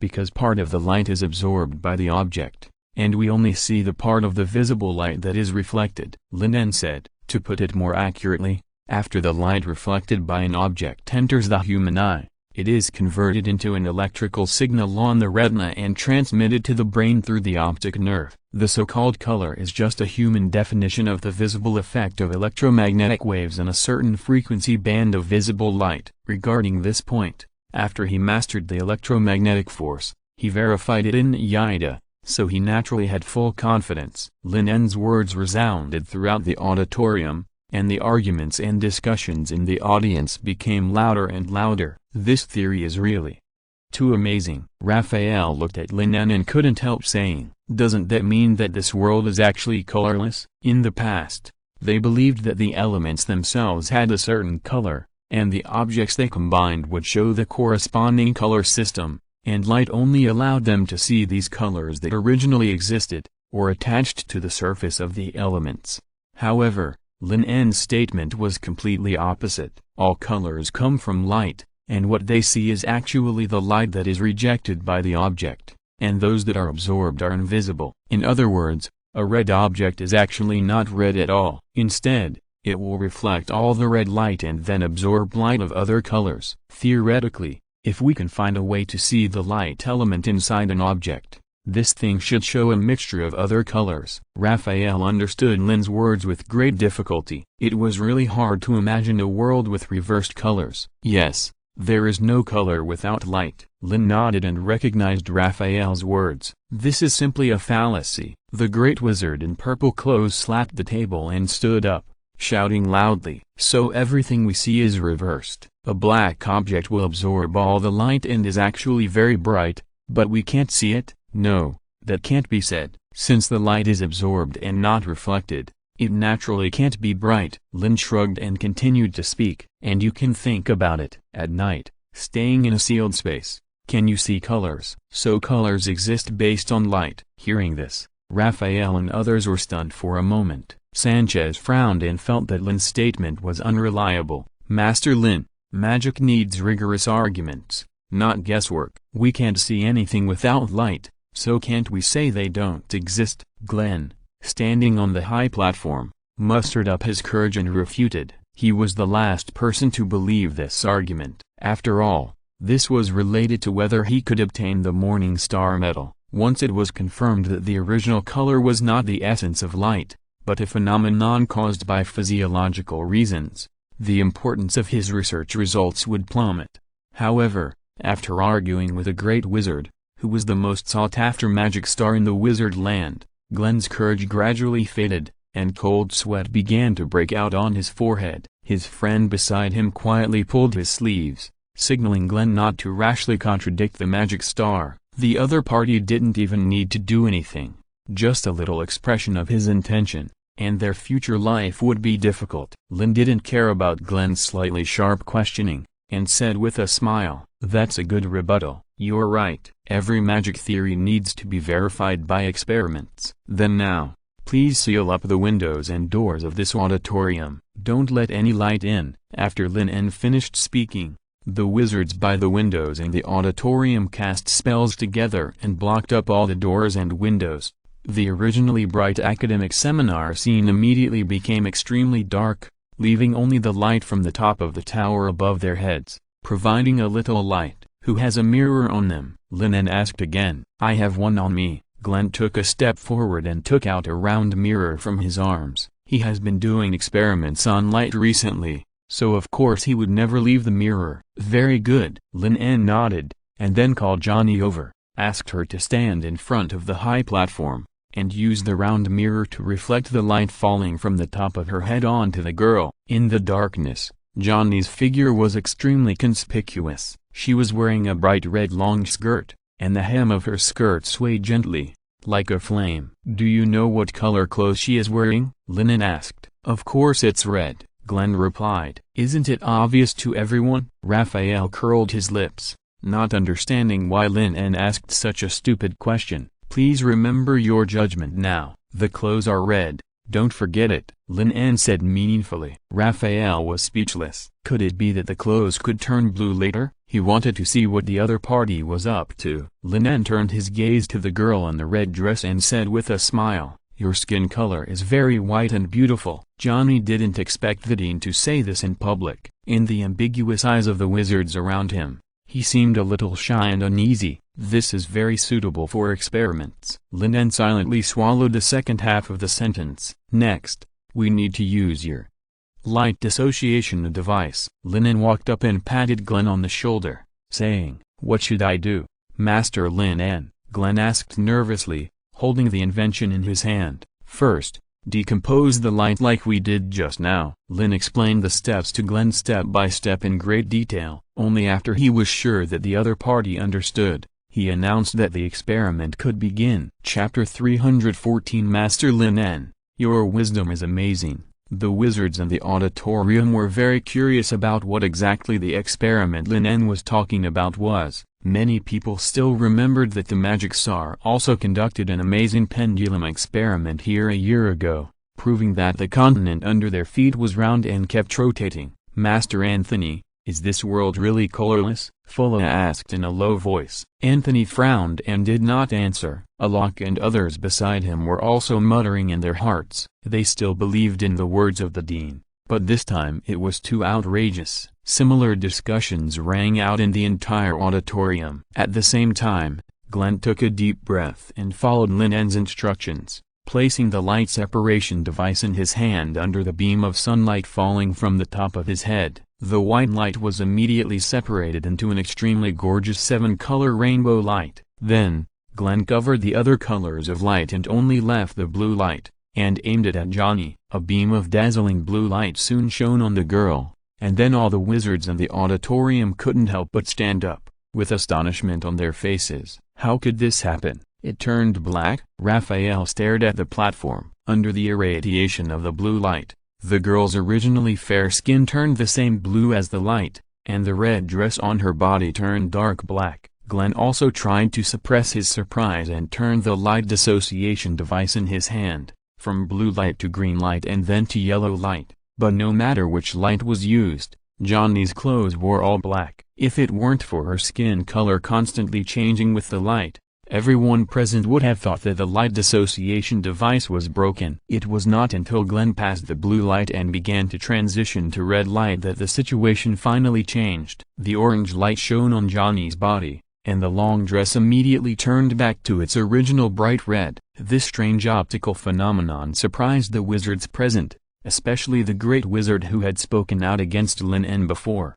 who was completely stunned. The yellow light was absorbed, Glenn muttered to himself. Raphael and others also quickly thought of what Lin En had just said. Orange is a mixture of red and yellow. Now that the yellow light has been absorbed, the only light that can be reflected back is naturally red. Just as they thought, from orange light to red light to purple light, the entire color layer will only show different intensities of red on the long skirt. This is impossible. That dress must have been cast with magic. A witch shouted in disbelief in the audience. Anyone who has doubts about this experiment can come up and try it out in person. Everything you can find has the ability to reflect and absorb light, but the degree is different, Lin En said with a smile. At Lin En's suggestion, curious wizards walked up to the platform one by one, placed the clothes, rags, necklaces, various accessories and alchemical tools they could find in the center of the platform, and illuminated them with different colors of light. The result was exactly the same as what Lin En said,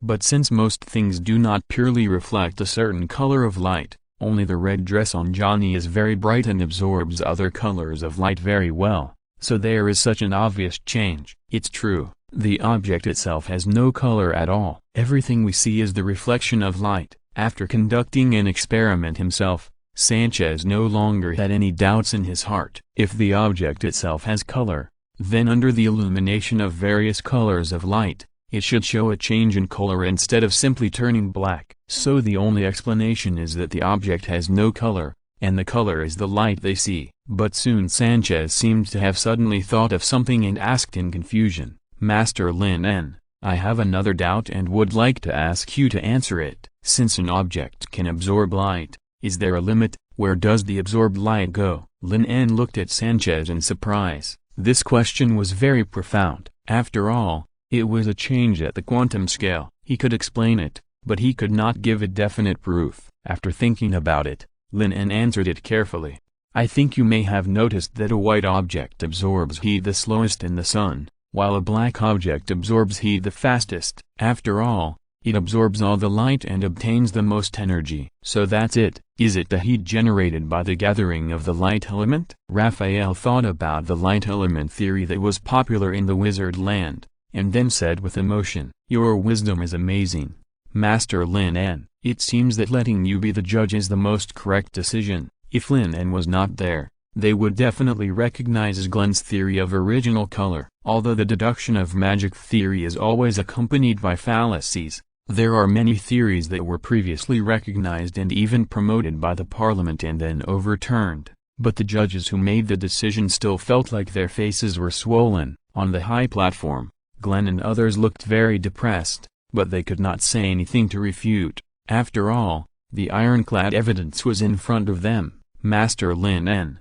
it seems that our research is wrong," Glenn said disappointedly, holding the light dissociation device in his hand. Lin En smiled and said, "Your research does have some errors, but it is also of great value and can be a good supplement to the magic theory of the light system. After all, our enemies are usually humans. In my personal name, I nominate you for the Morning Star Medal," Lin En said solemnly. As an academic judge, it is his job to point out the errors and omissions in the new magic theory, and nominating the other party for the Morning Star Medal is to encourage the spirit of magic research. It has only been a year since he made the glass, and Glenn and others have been able to discover the characteristics of this thing, make a qualified prism, and discover the changes in the three primary colors. It is already very impressive. What do you think? Lin En looked at several judges and asked. Raphael and others looked at each other. Glenn's research results are worthy of a Morning Star Medal,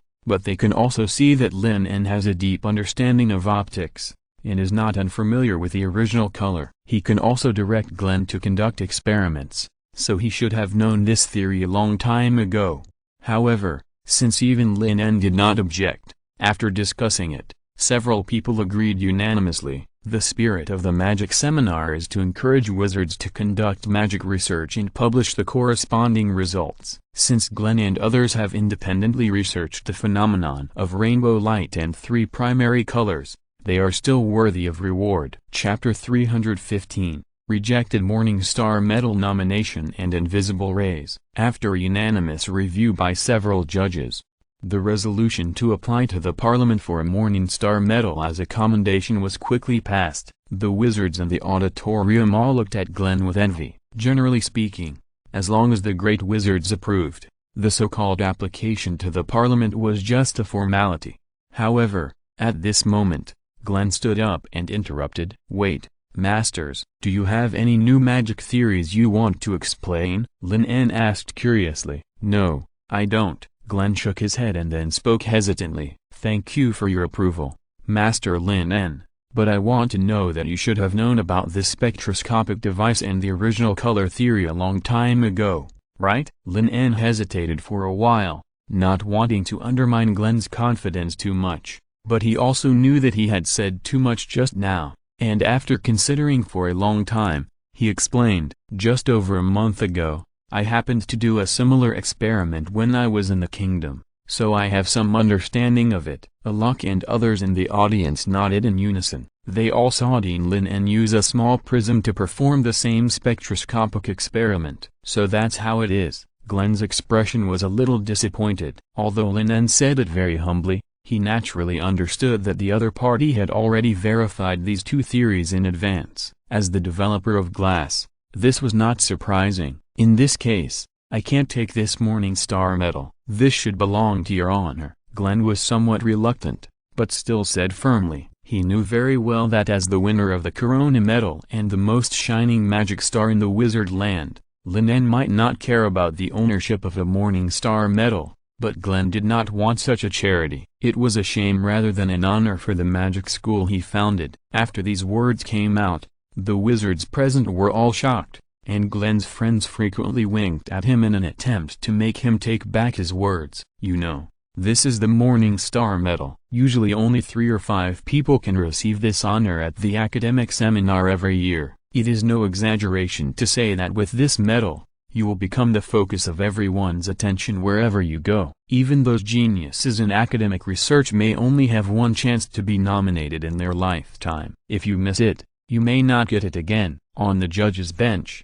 Raphael and others showed admiration on their faces. Although they all thought that the Morning Star Medal should belong to Master Lin En, when they saw Glen decisively refuse, they were surprised and relieved. Similar things have happened in the past. For example, at the academic seminar 5 years ago, 3 schools of thought happened to be studying the same element and achieved good research results. The only problem was that many theories overlapped. Of course, they couldn't give everyone a Morning Star Medal. In order to compete for this nomination, the 3 schools of thought fought at the seminar, causing a very bad impact. Glen's choice was undoubtedly much smarter. If he had taken the medal against his conscience this time, he would have certainly attracted some criticism. Now that he had refused, it had opened up the situation. Raphael could imagine that Glen's name would surely spread throughout the wizarding land with this seminar. After all, this was the first time someone had refused the nomination for the Morning Star Medal. Lin En,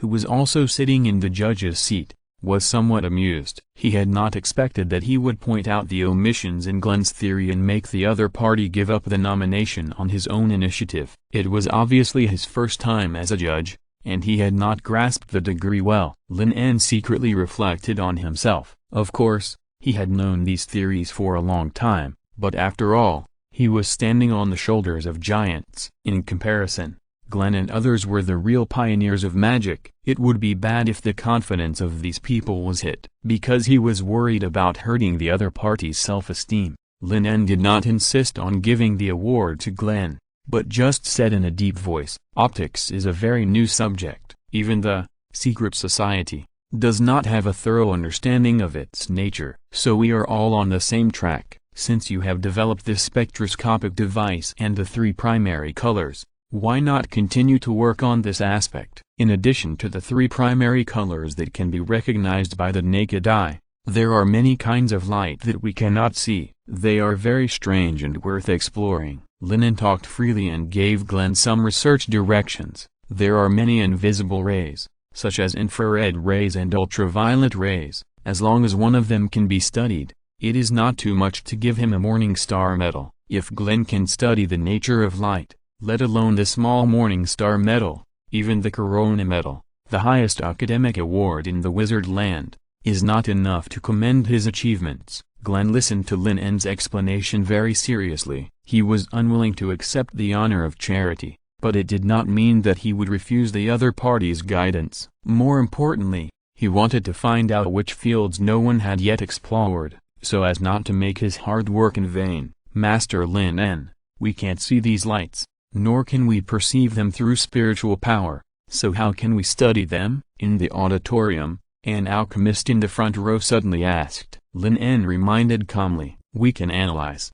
classify and summarize the characteristics of these lights acting on objects, and try to make alchemical instruments that can let us see and perceive them on this basis. Perhaps magical transformation is also a good choice, Sanchez on the side also suggested. As a master of shaping magic, Sanchez naturally observed that different creatures can see different colors. For example, the giant monster he often transformed was born colorblind and saw many things in gray, white and black. It's just that he always thought that the brains of these creatures could not distinguish colors, but now he knows that it is the lack of so-called photoreceptor cells. Well said, this is a very good direction. Lin En nodded in approval. Some creatures have 4 types of con cells in their retinas, and can see much more light frequencies than humans. The power of wizards lies in all kinds of magical magic, which can turn themselves into these creatures for direct observation. Compared with the use of various scientific research instruments for measurement,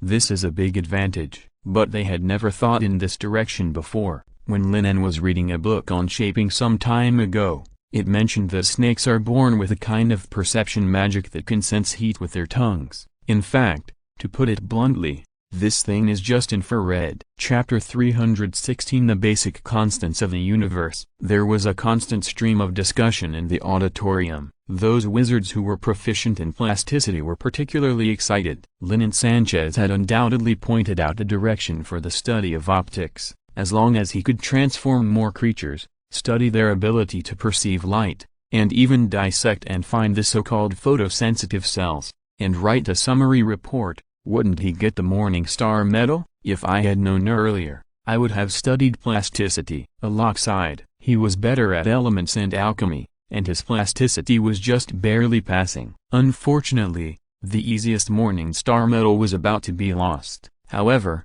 Pierce, who was proficient in plasticity, was also extremely worried. Just look around and you will know that there are too many people competing for this medal. In a few weeks, the relevant magic theories will fill the parliament, and it may not be his turn. Glenn and others on the podium looked at each other. They had no experience in plasticity, and it was probably difficult for them to catch up with others in the study of invisible light. Lin En also took into account the enthusiasm of those non-plastic school wizards for optics. After a pause, he continued, in addition to looking for those invisible rays, you can also start research from another aspect. For example, measuring the speed of light. Measuring the speed of light? Raphael and others were stunned. There are naturally many people interested in light, which is ubiquitous and very magical. However, they cannot perceive the light element, so it is difficult to observe and measure it. More than 10 years ago, the legendary speaker Aurora once did an experiment. She let a wizard be 1 kilometer away from herself,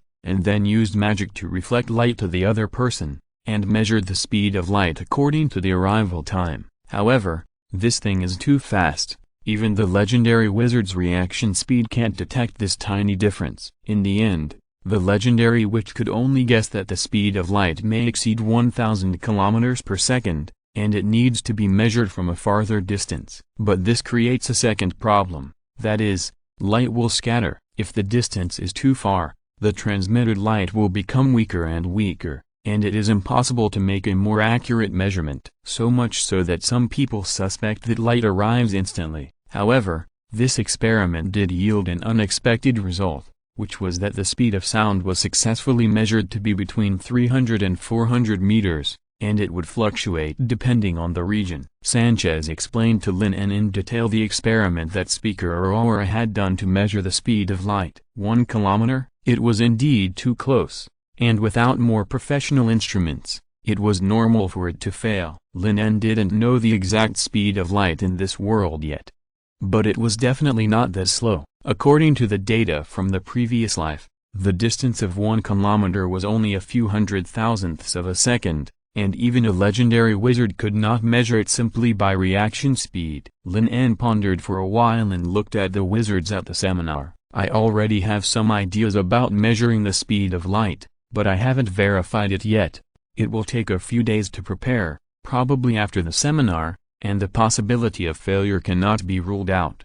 During this period of time, if anyone can accurately measure the speed of light, I will propose to the Parliament to award him a Silver Moon Medal. Silver Moon Medal? Master Lin En, is this too exaggerated? Sanchez interrupted hurriedly. There are 2 conditions for issuing the Silver Moon Medal. The first is to propose a theory that can change a mainstream magic system. At the last seminar, when Lin En proposed the law of universal gravitation, they had planned to award him a Silver Moon Medal. However, the legendary speaker overcame all objections, and Lin En calculated the various speeds of the planets under his feet, and used experiments to prove that the planets are constantly rotating and revolving around the sun, subverting everyone's view of the world. Only then did he receive the more glorious Corona Medal. The second method is to make a significant contribution to the wizard land or the Parliament. Now it is just measuring the speed of light, not analyzing the properties of light. He thinks that a Morning Star Medal is enough. I don't think this is an exaggeration. A legendary wizard in the Secret Law Society said that compared with optics, the existing magic theory can only be described as simple or even crude. It is just an explanation of macroscopic phenomena, and optics is one of the most important keys to reveal the real world of the microcosm. Lin En said solemnly, the speed of light is different from the speed of sound, air resistance, gravity, and other things that will change when changing a planet. The same properties as it are the gravitational constant that Lin En had measured before, as well as the absolute zero, Hubble constant, Planck constant, etc. that have not yet been measured. These values are not limited to one planet, but the laws of objects in the universe, at least within the visible and cognitive range of humans, they are constant. The speed of light is particularly important, and many famous formulas are inseparable from this constant. One example is the famous mass-energy equation, E equals mc2. The E on the left represents energy,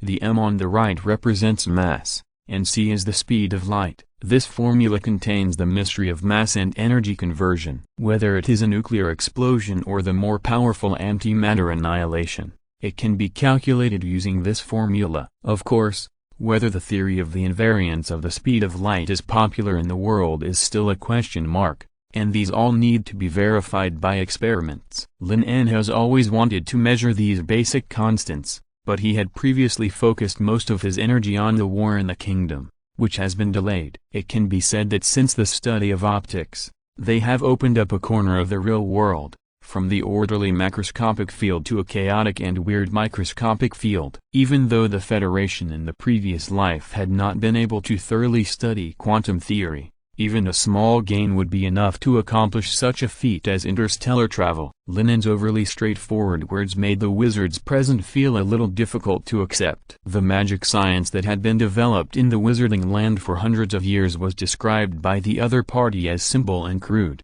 which was really sensational. Could this legendary master of the Secret Law Society have gone crazy while studying light? A great wizard in the audience sneered and said, very dissatisfied with Lin En's words that belittled the existing magic theory. Although the element of light is magical, it is at best just one of the bricks and tiles that constitute the magic building. After decades of development and improvement, the theory of light elements in the wizarding land has already constructed a general framework, but it has not yet been finally verified. Chapter 317 The Grand Plan to Measure the Speed of Light with a Thousand-Faceted Mirror. Lin En heard everyone's discussion and doubts, but he didn't rush to refute them. After all, Experiments are always more powerful than words. Seeing that the atmosphere on the field became somewhat confrontational, Raphael quickly spoke to ease the atmosphere. Regarding the method of measuring the speed of light and the topic of light element theory, let's wait until the end of today's seminar to discuss it privately. Time is limited. Now proceed to the next matter. Glenn and others bowed and left with the light dissociation device. About 2 minutes later, another wizard walked onto the stage to show everyone his research results, a corpse of a multi-headed lizard and related research reports. This is undoubtedly very valuable, because the number of multi-headed lizards is rare in the wizard land, so there is no detailed dissection report of this magical beast. If a shaping wizard wants to completely transform into a certain creature, the first step is to thoroughly understand the structure of this creature. Transforming into a magical creature is even more difficult. When it comes to magic cells, even formal wizards will only choose one magical creature to transform. Very good, but your research missed an important thing.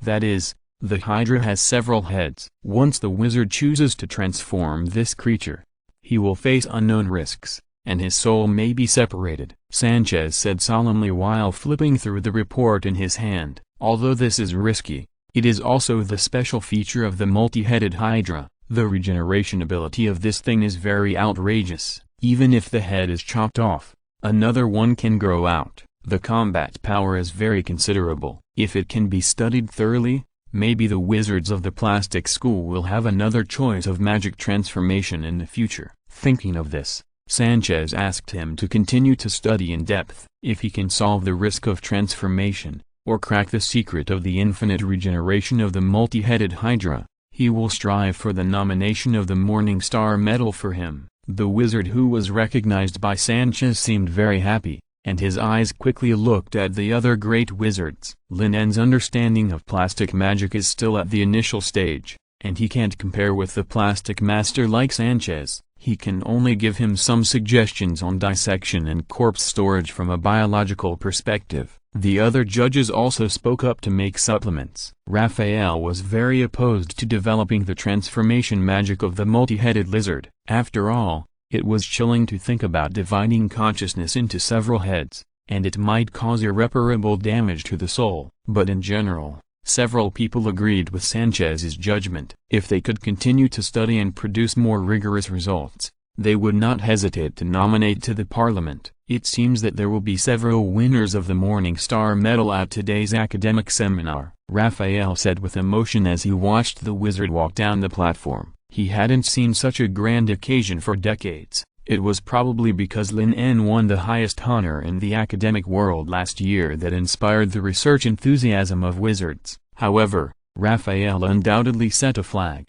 After he finished speaking, there was no new theory or invention that made them feel brightened the whole afternoon. Lin En was also very disappointed. One of the wizards came up and said that he had discovered the mystery of the elements, which was enough to overturn the existing element system. He also looked forward to it for a while, but the other party's argument could only be described as full of loopholes. However, with Glenn's lesson in mind, Lin En did not refute it bluntly. He pointed out the loopholes in the theory as tactfully as possible and praised the other party's spirit of daring to question authority. It was not until the evening that the seminar was declared over. Almost all the wizards who walked out of the auditorium were discussing the light speed measurement experiment mentioned by Lin En. There was no way. The attraction of the Silver Moon Medal was extremely strong. Even many great wizards might not be able to get such an honor. Some people even maliciously thought that Master Lin En wanted to let them get another Silver Moon Medal, so he deliberately said that optics was so important. However, such speculation was obviously untenable, because at the venue today, Master Lin En had obviously studied the theory of three primary colors a long time ago, but he was still willing to nominate Glenn. If a person who attaches great importance to honor would never do something like giving up the Morning Star Medal he deserved. Glenn, have you thought about how to measure the speed of light? Outside the gate, a pretty witch looked at Glenn with a sad face and said, with a little complaint in her tone, "You shouldn't have rejected Master Lin's kindness just now. It took you several months to research it," Glenn said helplessly. "Nancy, Everyone in the meeting just now can see that Master Lin has discovered these theories a long time ago. I am not the original creator at all. If I get the Morning Star Medal for this, I am afraid I will be criticized a lot. It's nothing more than some jealous people talking nonsense. It's not as important as the Morning Star Medal. The witch named Nancy curled her lips,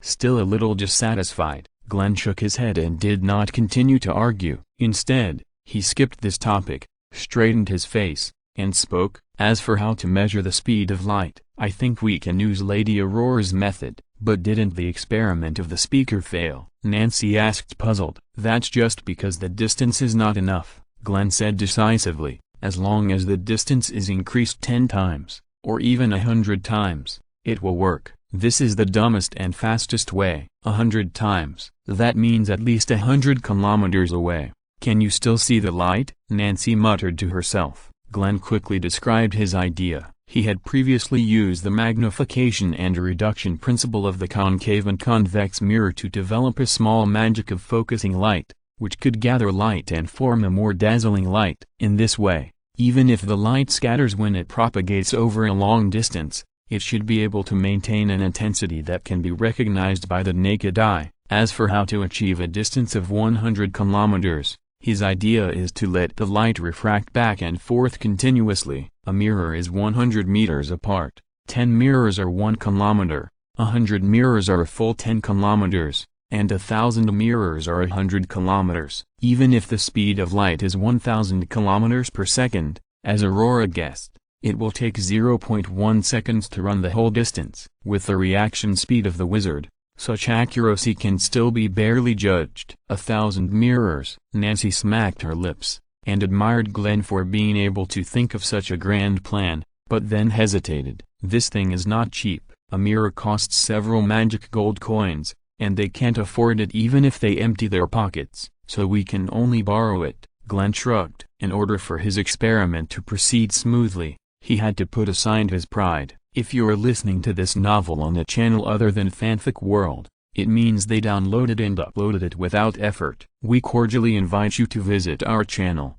Mundo Fanfic Novelist. There you'll find the original version of this story and you can explore many other novels of various genres. We are waiting for you to immerse yourself in a world of incredible novels. Chapter 318. It seems that Master Lin En has miscalculated this time. While the wizards in Green Royal City were studying the method of measuring the speed of light, a conversation was also going on in the manner of the legendary speaker Herolf. The existing magic theories in the wizard land are very simple. Did he really say that? Herolf frowned after listening to Aurora's story. Lin En's words were undoubtedly a provocation to the entire wizard land. It was also a great disrespect to those pioneers who worked hard to develop and study magic. Even if they had extraordinary knowledge, they should not be so arrogant. No, I think he didn't mean only the wizard land. The magic theories developed by the Secret Law Society are no exception. They all seem extremely simple in front of optics, Aurora explained,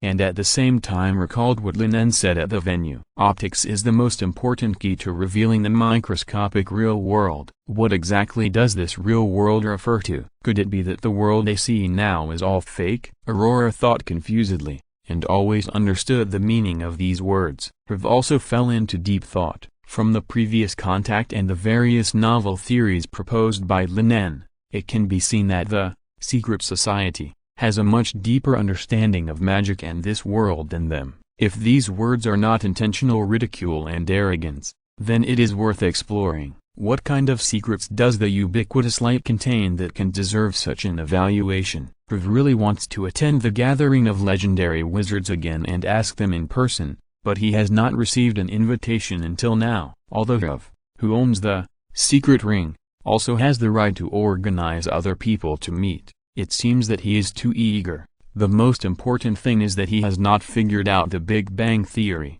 nor has he been able to research a novel theory that can be brought out for the discussion of the legends. Thinking of this, Riv vaguely understood why the gathering of legendary wizards has not been held yet. It is normal for a magic research to take 7 or 8 years, or even more than 10 years to produce some results. The academic seminar held once a year in the wizard land is already considered frequent. It seems that we must pay more attention to the study of optics. Priv's expression became extremely solemn, and then he looked at Aurora and asked curiously, "Do you have a way to measure the speed of light?" Aurora was the one who had the most profound understanding of optics among them. If even she couldn't do it, then I'm afraid that no one in the entire wizard land could measure the speed of light. "I think we can start with astronomy," Aurora said thoughtfully. "What is the most difficult thing about wanting to measure the speed of light?" "Of course, the speed of light is incredibly fast. They can't find a large enough venue to conduct experiments,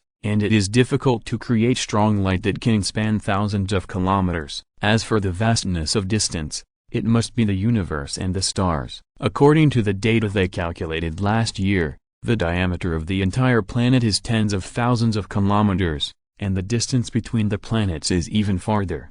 The most important thing is that the sun above their heads is a super-large luminous body. As long as the distance between the two sides is known, can't the speed of light be measured? This method is not bad," Priv said in admiration, but soon as if he thought of something, he quickly interrupted, "No, that's not right. The moment we see the sun, the light has already arrived. There is no way to measure the speed of light with this. According to Lin En, everything they see is the reflection of light. Before the light arrives, they can't see the sun at all. So how can it be used as a reference?" Aurora also frowned. She had indeed not considered this before, but just a few seconds later, she smiled again. "Then you can try other stars in the distance. For example, the companion star of Tyr disappears from time to time. I think it rotates to the back of Tyr and is blocked by the sun's light, so we can't see it. The orbit cycle of the planet should be extremely stable and regular, but this is not the case. According to my observation,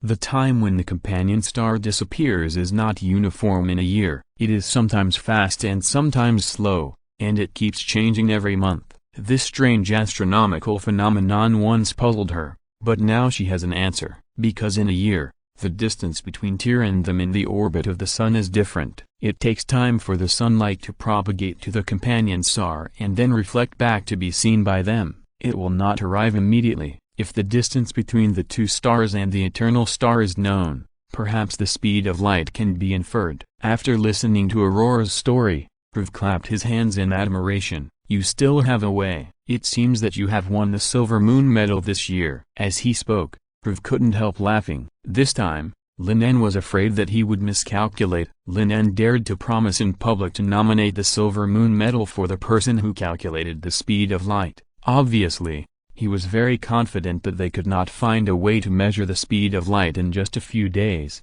but the other party obviously underestimated their ability. "There is only one problem," Aurora said hesitantly. "What problem?" Priv asked with a smile. "The diameter and distance of each planet are still being calculated. At present, we have only calculated how far the sun and the moon are from the eternal star under our feet. It is not yet the turn of Tyr," Aurora said helplessly. The method they used to measure the diameter and distance of a planet was the three laws of stars and the trigonometric parallax method given by Lin En. Due to the large size of the planet, the calculated data was incredible, and they often had to repeat the calculations to confirm it, so the progress was very slow. "It's been almost a year and you haven't finished the calculation yet?" Priv's expression was speechless. That was the same as not saying anything. Lin En would verify it after this seminar, and they didn't have time to wait and calculate it slowly. Aurora rolled her eyes at Priv. They had to verify the theories proposed by Lin En this year and redraw a detailed star map. Tyr was not very important,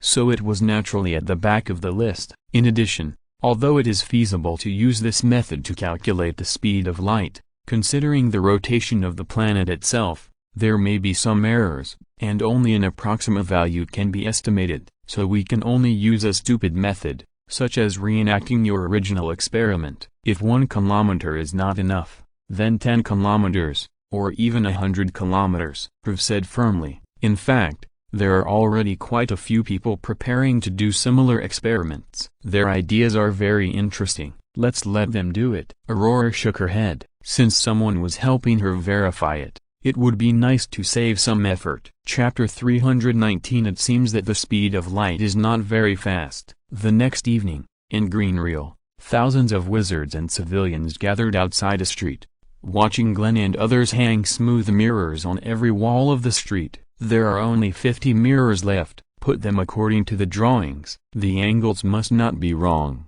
Glen loudly directed Nancy and others to put the mirrors in the right place and adjust the angles according to his precise calculations. Thanks to the wizard's steady hands and high precision, if it is said to be a 15-degree angle, it will never be 16 degrees, otherwise, it would not be an easy task to connect the reflected light of these hundreds of mirrors in series. Just the various refraction angles took the 7 wizards a whole day to calculate. What made Green a little relieved was that the process of borrowing mirrors was very smooth. After knowing that they were used for the speed of light measurement experiment, many curious wizards generously contributed the round mirrors they had bought before. He even got the approval of the Parliament to allow him to use the streets and squares of Greenreal as the venue for the experiment when the sun sets and the shops are closed. It took Glen and his team more than an hour to place the last 50 mirrors. When they finished, the sun had already set and the entire city of Greenreal was dark.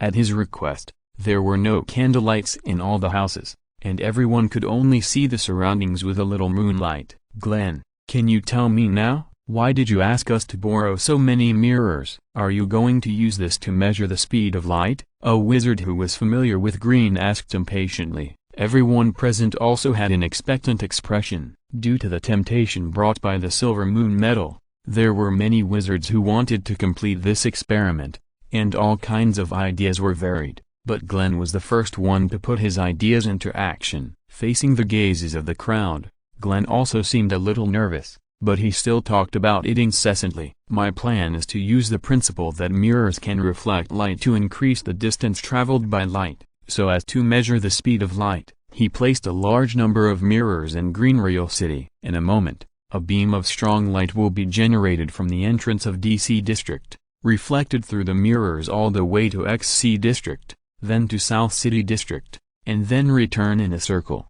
It will take a total of 1,000 reflections, and the total distance is 100 kilometers, Glen said proudly. He has calculated each point where the mirrors are placed accurately, which means that they only need to stand still and wait for the light to circle around Greenreal City, and the final landing point will be the tower above their heads. "I placed a piece of white cloth on the top of the tower. As long as you see the conspicuous light spot on it, it means that the light has returned once and traveled 100 kilometers. The time it takes can be used to reversely calculate the speed of light," Glen explained. "What a novel idea. It can be done this way." Raphael suddenly realized and looked at the wizard named Glen with admiration. In this way, only a few streets can be used to create a distance of 100 kilometers, and the experiment can be done under their noses. The other wizards also became interested immediately. Glen's plan sounded feasible. That was a full 100 kilometers. No matter how you say it, the light element would need to run for 1 or 2 seconds, right? "Dean Lin, do you think this can measure the speed of light?" Allah couldn't help asking. He knew that the Dean was also preparing for related experiments recently, which would determine the ownership of a silver moon medal. "It's feasible, but it's not feasible." Lin smiled and said mysteriously, without any intention of revealing the answer. It must be said that Glen is still quite creative. He can even think of this method, but it still lacks some considerations. Seeing that Lin said so ambiguously, the wizards on the field couldn't help but curl their lips. It seemed that even this magic star didn't know the result, so he could only use this excuse to save face. But it was true. If the other party knew in advance, they would have measured the speed of light long ago. After all, this experiment was not complicated. As long as there were enough mirrors, this experiment could be easily replicated. Glen did not argue with the others. He took the blueprint in his hand and confirmed it one last time. He took a deep breath and adjusted his state. Time passed by bit. When there were about 3 seconds left before midnight, Glen raised his hand, and a hot fireball appeared in the air, illuminating the entire street. But this was just the beginning. Glen and the other 5 wizards cast spells together. Under the surge of magic power, circles of reflective layers began to appear around the fireball, forming a closed sphere in the air, covering the fireball.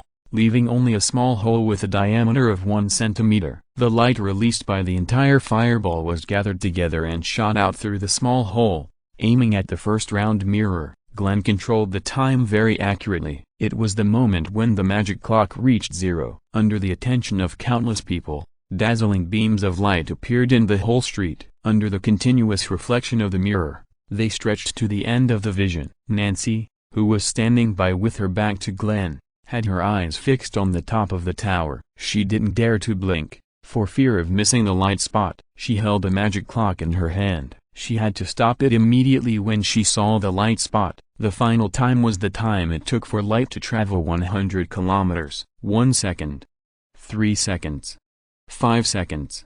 10 seconds. Nancy's eyes were sore from staring, but there was nothing on the white cloth on the tower, and no light spot appeared. It seems that the speed of light is not very fast. It's been more than 10 seconds. Why hasn't it arrived yet? Alok muttered. This is a full 100 kilometers. Even if the light is fast, it will take half a minute to run, right? Purest said with a smile. Raphael and others frowned, and a thought vaguely emerged in their minds. Could it be that there was something wrong with the experiment? Thinking of this, several great wizards flew up directly, intending to look around the entire city from high altitude to find out what the problem was. Glenn below also noticed something was wrong, because the light intensity weakened much faster than he expected from the several mirror reflections he saw. About 10 seconds later, Raphael and others returned from the air, their expressions becoming somewhat helpless. Master Raphael, what's the situation? Is the light not here yet? One of Glenn's friends hurriedly came forward and asked curiously. Chapter 320 A big deal. A vacuum area covering half the city. After Raphael returned to the ground from the air, the first words he said stunned everyone present. I'm afraid it's difficult to continue this experiment. Master, what's going on? Is it that the refraction angle of the light is wrong? Nancy asked anxiously, but they had clearly confirmed more than 10 times that each mirror was carefully placed according to the drawings. But before Raphael could answer, Glenn sighed and said, it should be that the light has become weaker. Yes. Raphael nodded. I just confirmed in the air that the light beam you created was so weak that it could not be recognized by the naked eye after being reflected by the 73rd mirror. It decayed so quickly? Glenn's face turned pale. If the light could penetrate 300 or 400 mirrors, there might be a way to make up for it. Just find a few more wizards to cast spells together to create a more powerful light beam. But this is only 73 mirrors, and only 1/14 of the distance has been traveled. With such an attenuation frequency, they have to increase the light beam 10 times or even 100 times? How can this be done? Master Lin, I think you should know what's going on, right? Raphael turned his head and looked at Lin, asking. Everyone present focused their eyes on the magic star, and immediately remembered Lin's evaluation of this experiment. It's feasible, but it's not feasible. Lin didn't keep the secret at this time, and explained. It's feasible to let light travel farther through the principle of reflection,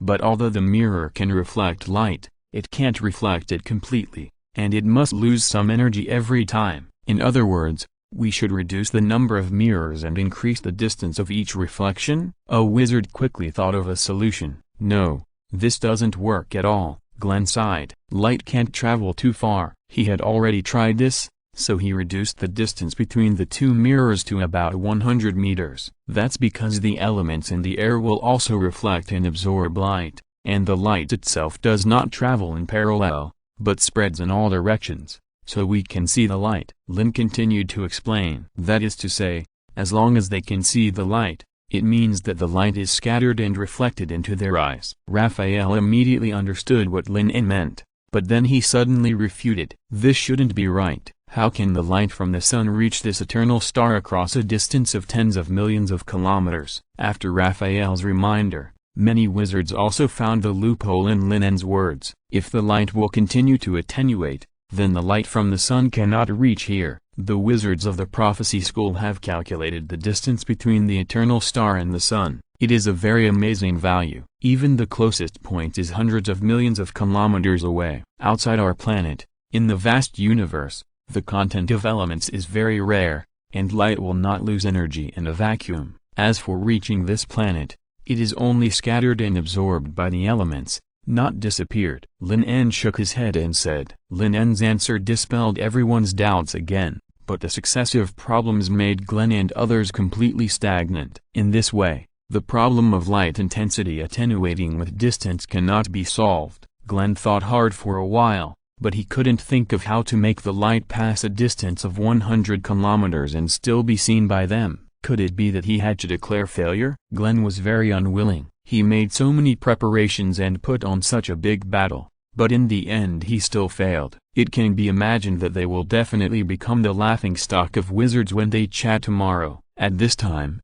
a voice like a bell suddenly rang in everyone's ears. Then let these elements that are in the way disappear, create a large enough vacuum field, and simulate the environment of the universe, right? Everyone present looked in the direction where the voice came from, and then found that several legendary speakers were walking towards this side. The one who spoke was Lord Huff. Glenn was surprised. Yes, as long as a vacuum field covering the propagation distance of light is created, the weakening of light intensity can be greatly reduced. Only a legendary wizard like Huff can come up with this outrageous but very effective solution. After Huff spoke, the wizards gathered nearby also gave advice to Glenn. For example, 1,000 mirrors were too many. They could increase the distance of each reflection by 1 kilometer, so that only 100 mirrors would be enough. Even Anthony stood up. He was very interested in the experiment of measuring the speed of light with mirrors, and took the initiative to propose that he could use thunder magic to create a more powerful light source. In the midst of everyone's discussions,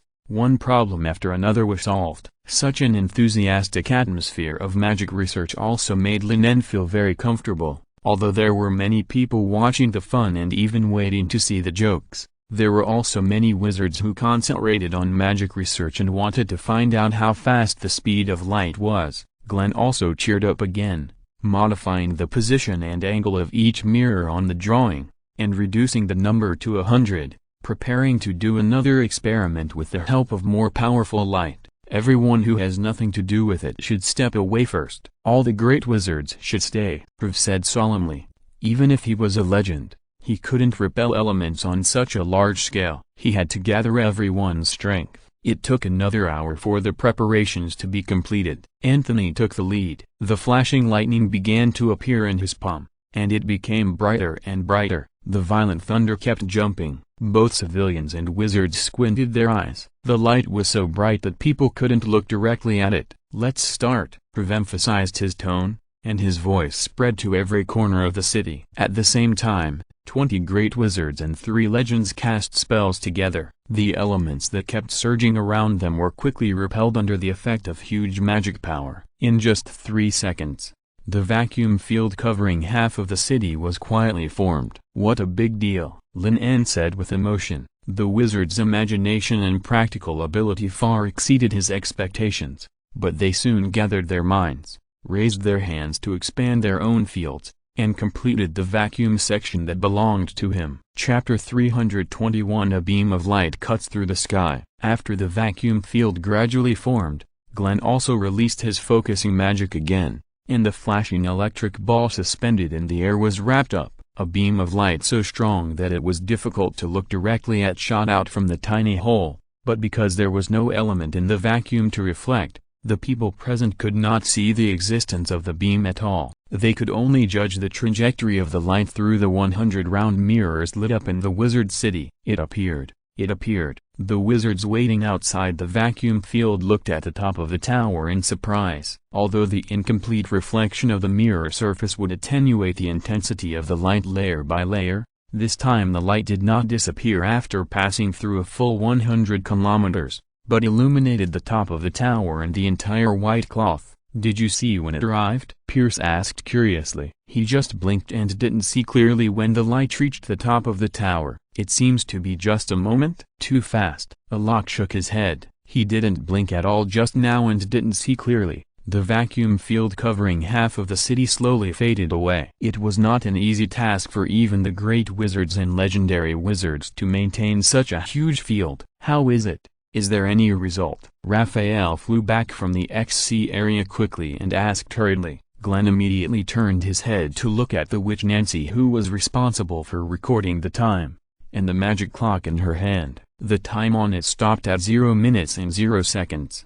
Glenn frowned. Could it be that the other party forgot to start the timer? Such an important experiment. Even the legendary speakers participated in it. How could there be such a big mistake? I pressed it, Nancy said anxiously, even crying anxiously, because the start and end were almost at the same time. This magic clock is an extremely precise alchemical instrument, which stores the sand of time inside and is solidified with magic. 10 grains must fall every second, which means that the accuracy can reach 0.1 seconds. Nancy's hand speed is obviously very fast, and she pressed it in an extremely timely manner, so not a single grain of sand of time fell. Did you see it clearly just now? Rev turned his head and looked at Aurora and Vittorio. The two legendary speakers also shook their heads. They were also paying attention all the time, but they still couldn't see it clearly. Everyone present showed a look of shock on their faces. The light had traveled a distance of 100 kilometers before appearing there. Even the legendary wizards could not detect the slightest clue of the whole process. So how fast is it? 10,000 kilometers? 100,000 kilometers? Or 1 million kilometers? Does light really arrive instantly? Sanchez speculated. This is also the theory of infinite light speed that was popular in the wizard land before. No matter how far it is,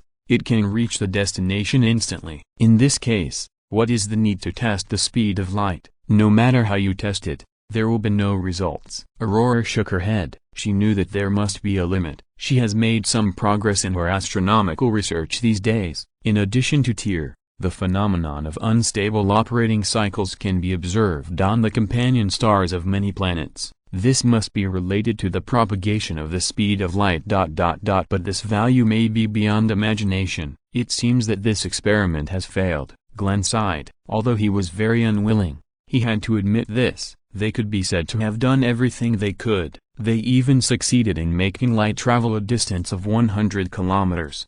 However, it seems that this distance is no different from 100 meters for light. It arrives instantly. Glenn was very ashamed. He didn't expect that he had spent so much effort and got the help of a group of great wizards and legendary speakers, but in the end he got nothing. I think this experiment has great value. Lin En's voice suddenly rang. At least it's no problem to get a Morning Star medal, Master Lin En. Even if you want to be partial, you can't joke about the reputation of the Parliament, right? A great wizard said rather dissatisfiedly. Glenn's plan to measure the speed of light using mirror reflection is indeed very interesting, but it is also a fact that no research results have been obtained. If this can be given a Morning Star medal, then everyone will have one. Lin En didn't reply, but pointed at the first round mirror. Everyone present looked over in confusion. Although the surrounding vacuum field had been removed, the magic of focusing light was still continuing. The beam of light with a diameter of less than 1 centimeter was shot at the round mirror, and wisps of hot steam were constantly coming out. Crack! With a slight sound, the mirror suddenly shattered. The energy contained in this beam of light was extremely terrifying. Even if the round mirror could reflect 99% of the light, the remaining 1% of the energy absorbed would exceed the threshold that the mirror could withstand. Without the barrier of the mirror, the power and terror of the beam of light were undoubtedly revealed. A wizard standing in the back was hit by the beam, and his entire shoulder was instantly penetrated. A shrill scream suddenly resounded in the street, and the wizards gathered nearby immediately scattered in panic.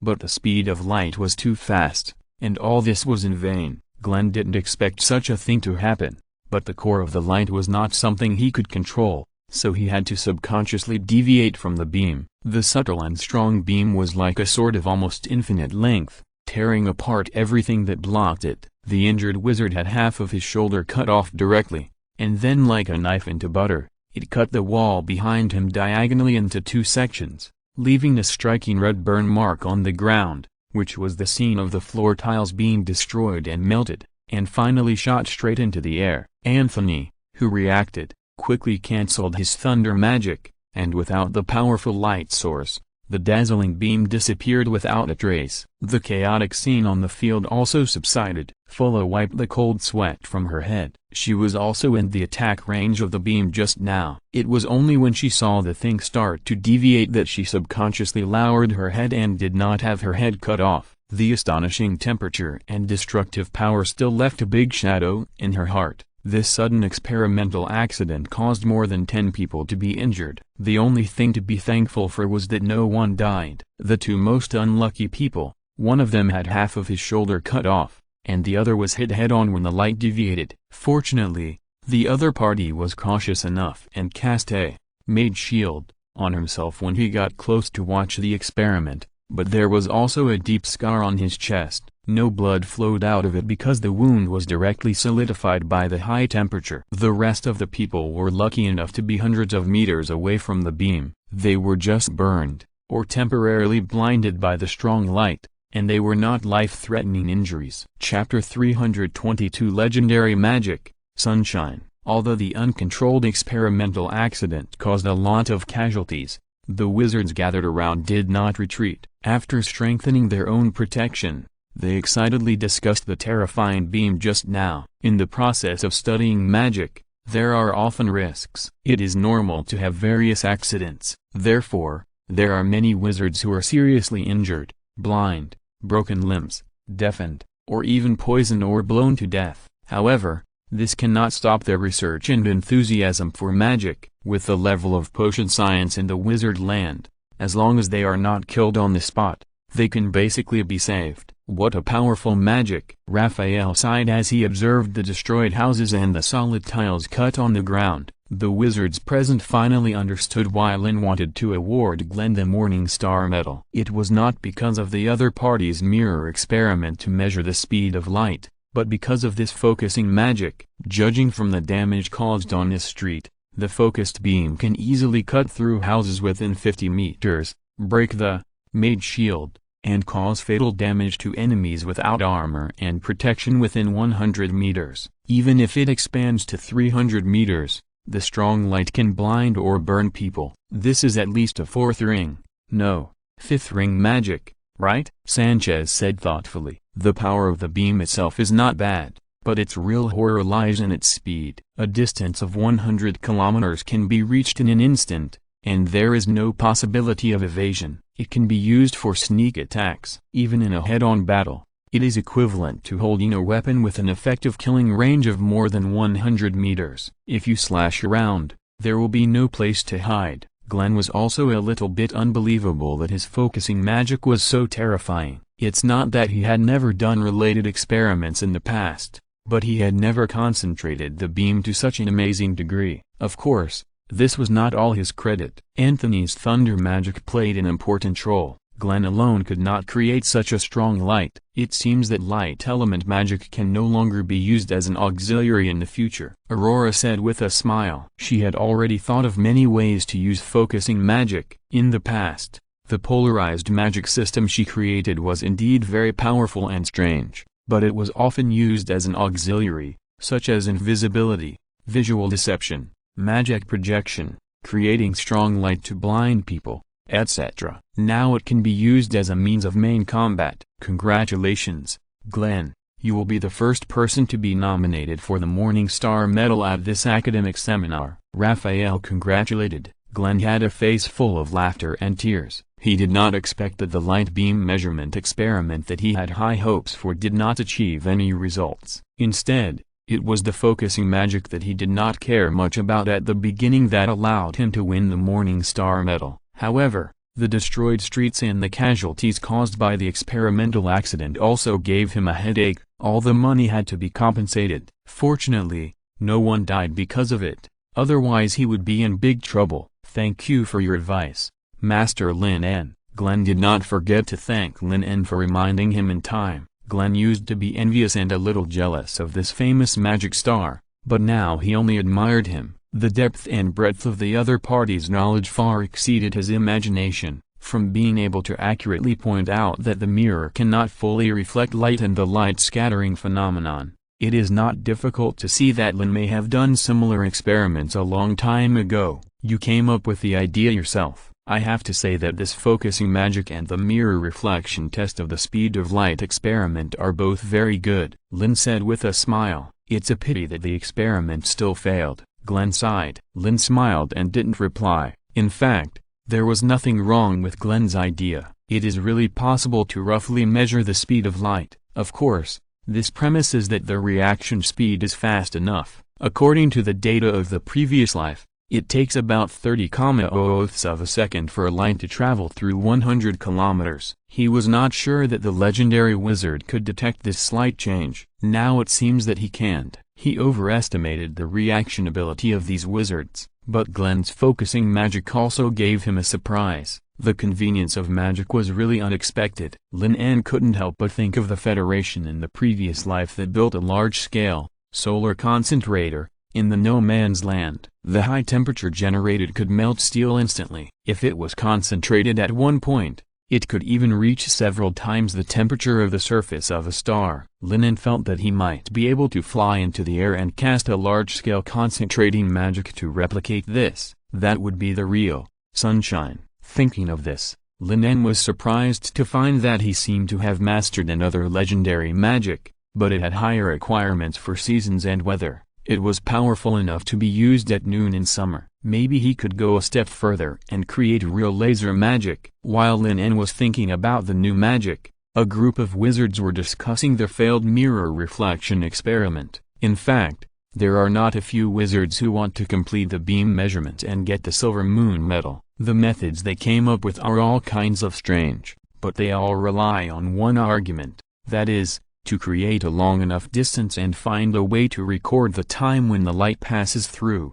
but reality has poured cold water on them. Glenn's experiment this time can be said to have reached the extreme in all aspects. Even the legendary speakers have taken action. They really can't think of any way to simulate a longer distance to measure the speed of light. Master Lin, is there really a way to measure the speed of light? Sanchez asked in confusion. The wizards present also looked at the magic star together. Of course. Lin nodded, paused, and then continued. In fact, my method is not complicated. There is no such a big scene. This made Raphael and others more curious. But Lin just shook his head and kept it a secret.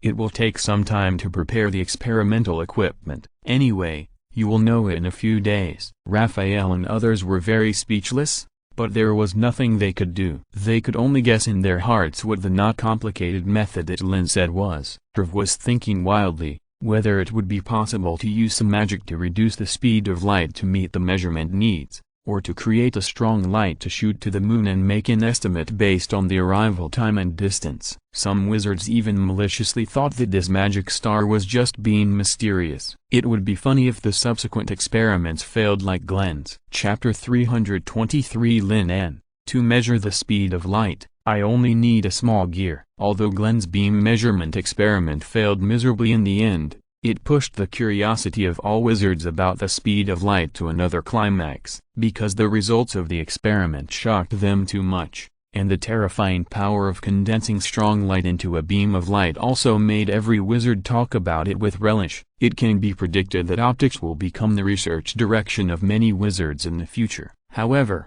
for the measurement of the speed of light, wizards are divided into two camps. Some people insist that the speed of light is infinite. After all, they can see the sun and the moon that are extremely far away from here at a glance. Measuring the speed of light is nonsense. Another part of the people believe that the speed of light is limited, because everything has that limit, and the light element is no exception, but they can't think of continuing the experiment like this. For light, even a distance of 100 kilometers is reached in an instant. If this thing has a speed, it must be at least more than 10,000 kilometers per second, so that everyone can't react. You know, the circumference of the eternal star under their feet is only more than 40,000 kilometers. Do we have to conduct experiments at both ends of the planet? Sanchez thought of this. The venue would be big enough, so how will they get there? Stupid. This planet is round, and light travels in a straight line. It will either be blocked or fly into the universe,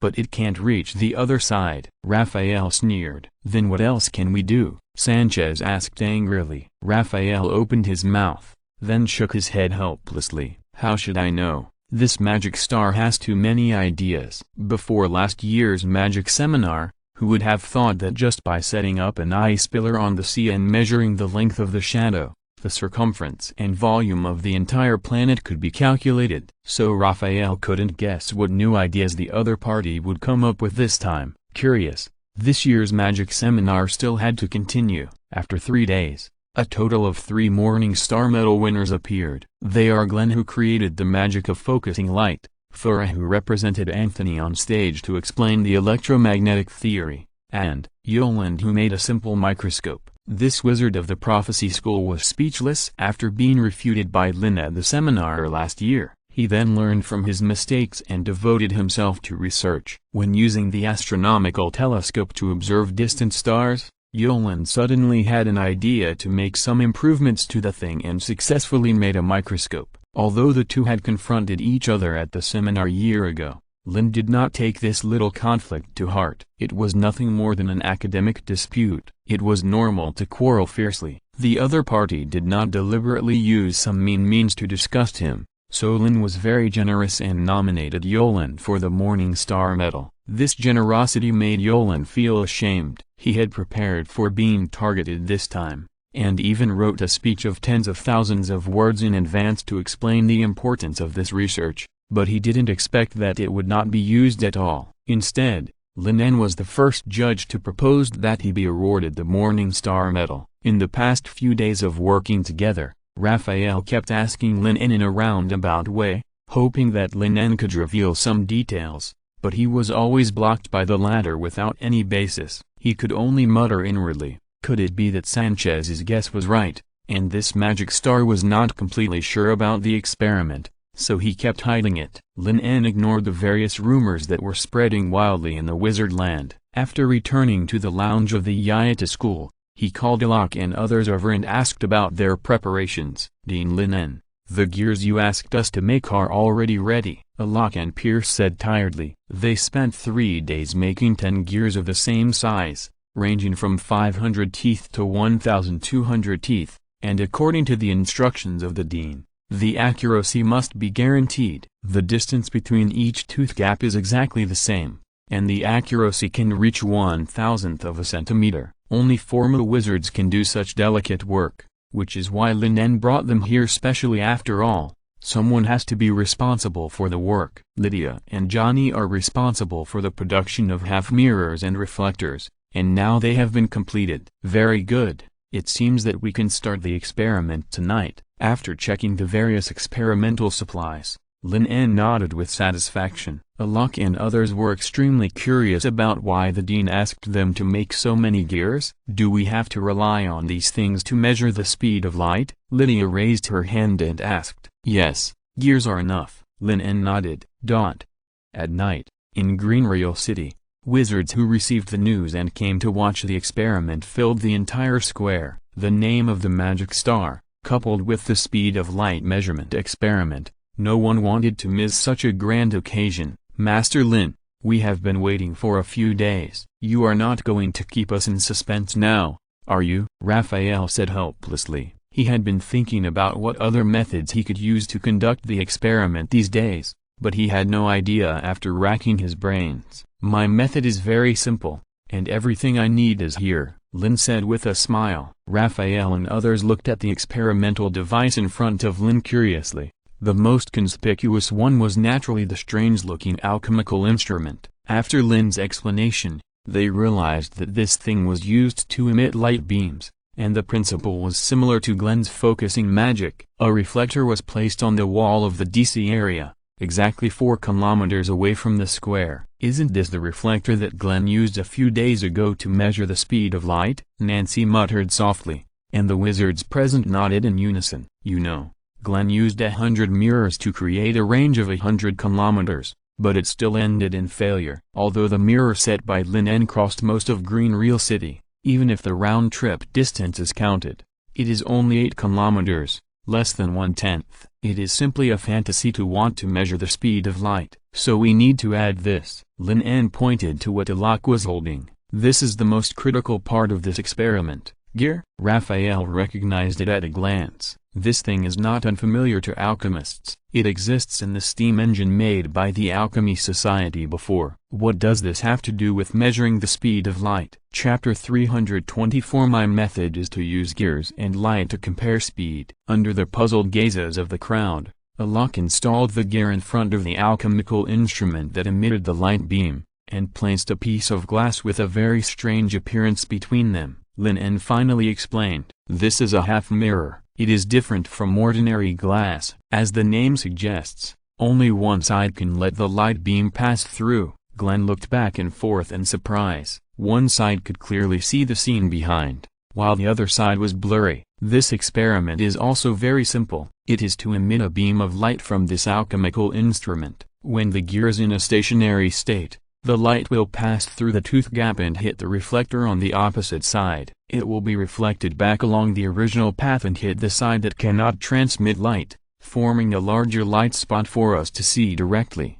While speaking, Lin En turned on the alchemical instrument, and two beams of light immediately appeared in the air. As he said, the light passed through the half mirror, crossed the gap between the two gears, accurately hit the reflector in the distance, and then turned back and passed through the tooth gap again to hit the half mirror. But if this gear starts to rotate, then the light that passes through the teeth may be blocked when it returns. Lin En paused, and with a thought, the gear slowly turned under the control of the mage's hand. Lin En didn't need to explain too much. Everyone could see that the light beam behind the huge gear began to appear and disappear, and the light spot on the half mirror also became flickering. That was because the light might just pass through the teeth when it returned, or it might be blocked by the gear. Just as the wizards frowned and thought about this phenomenon, Lin En's words came again. In theory, if the gear rotates fast enough, after the light passes through the first tooth gap,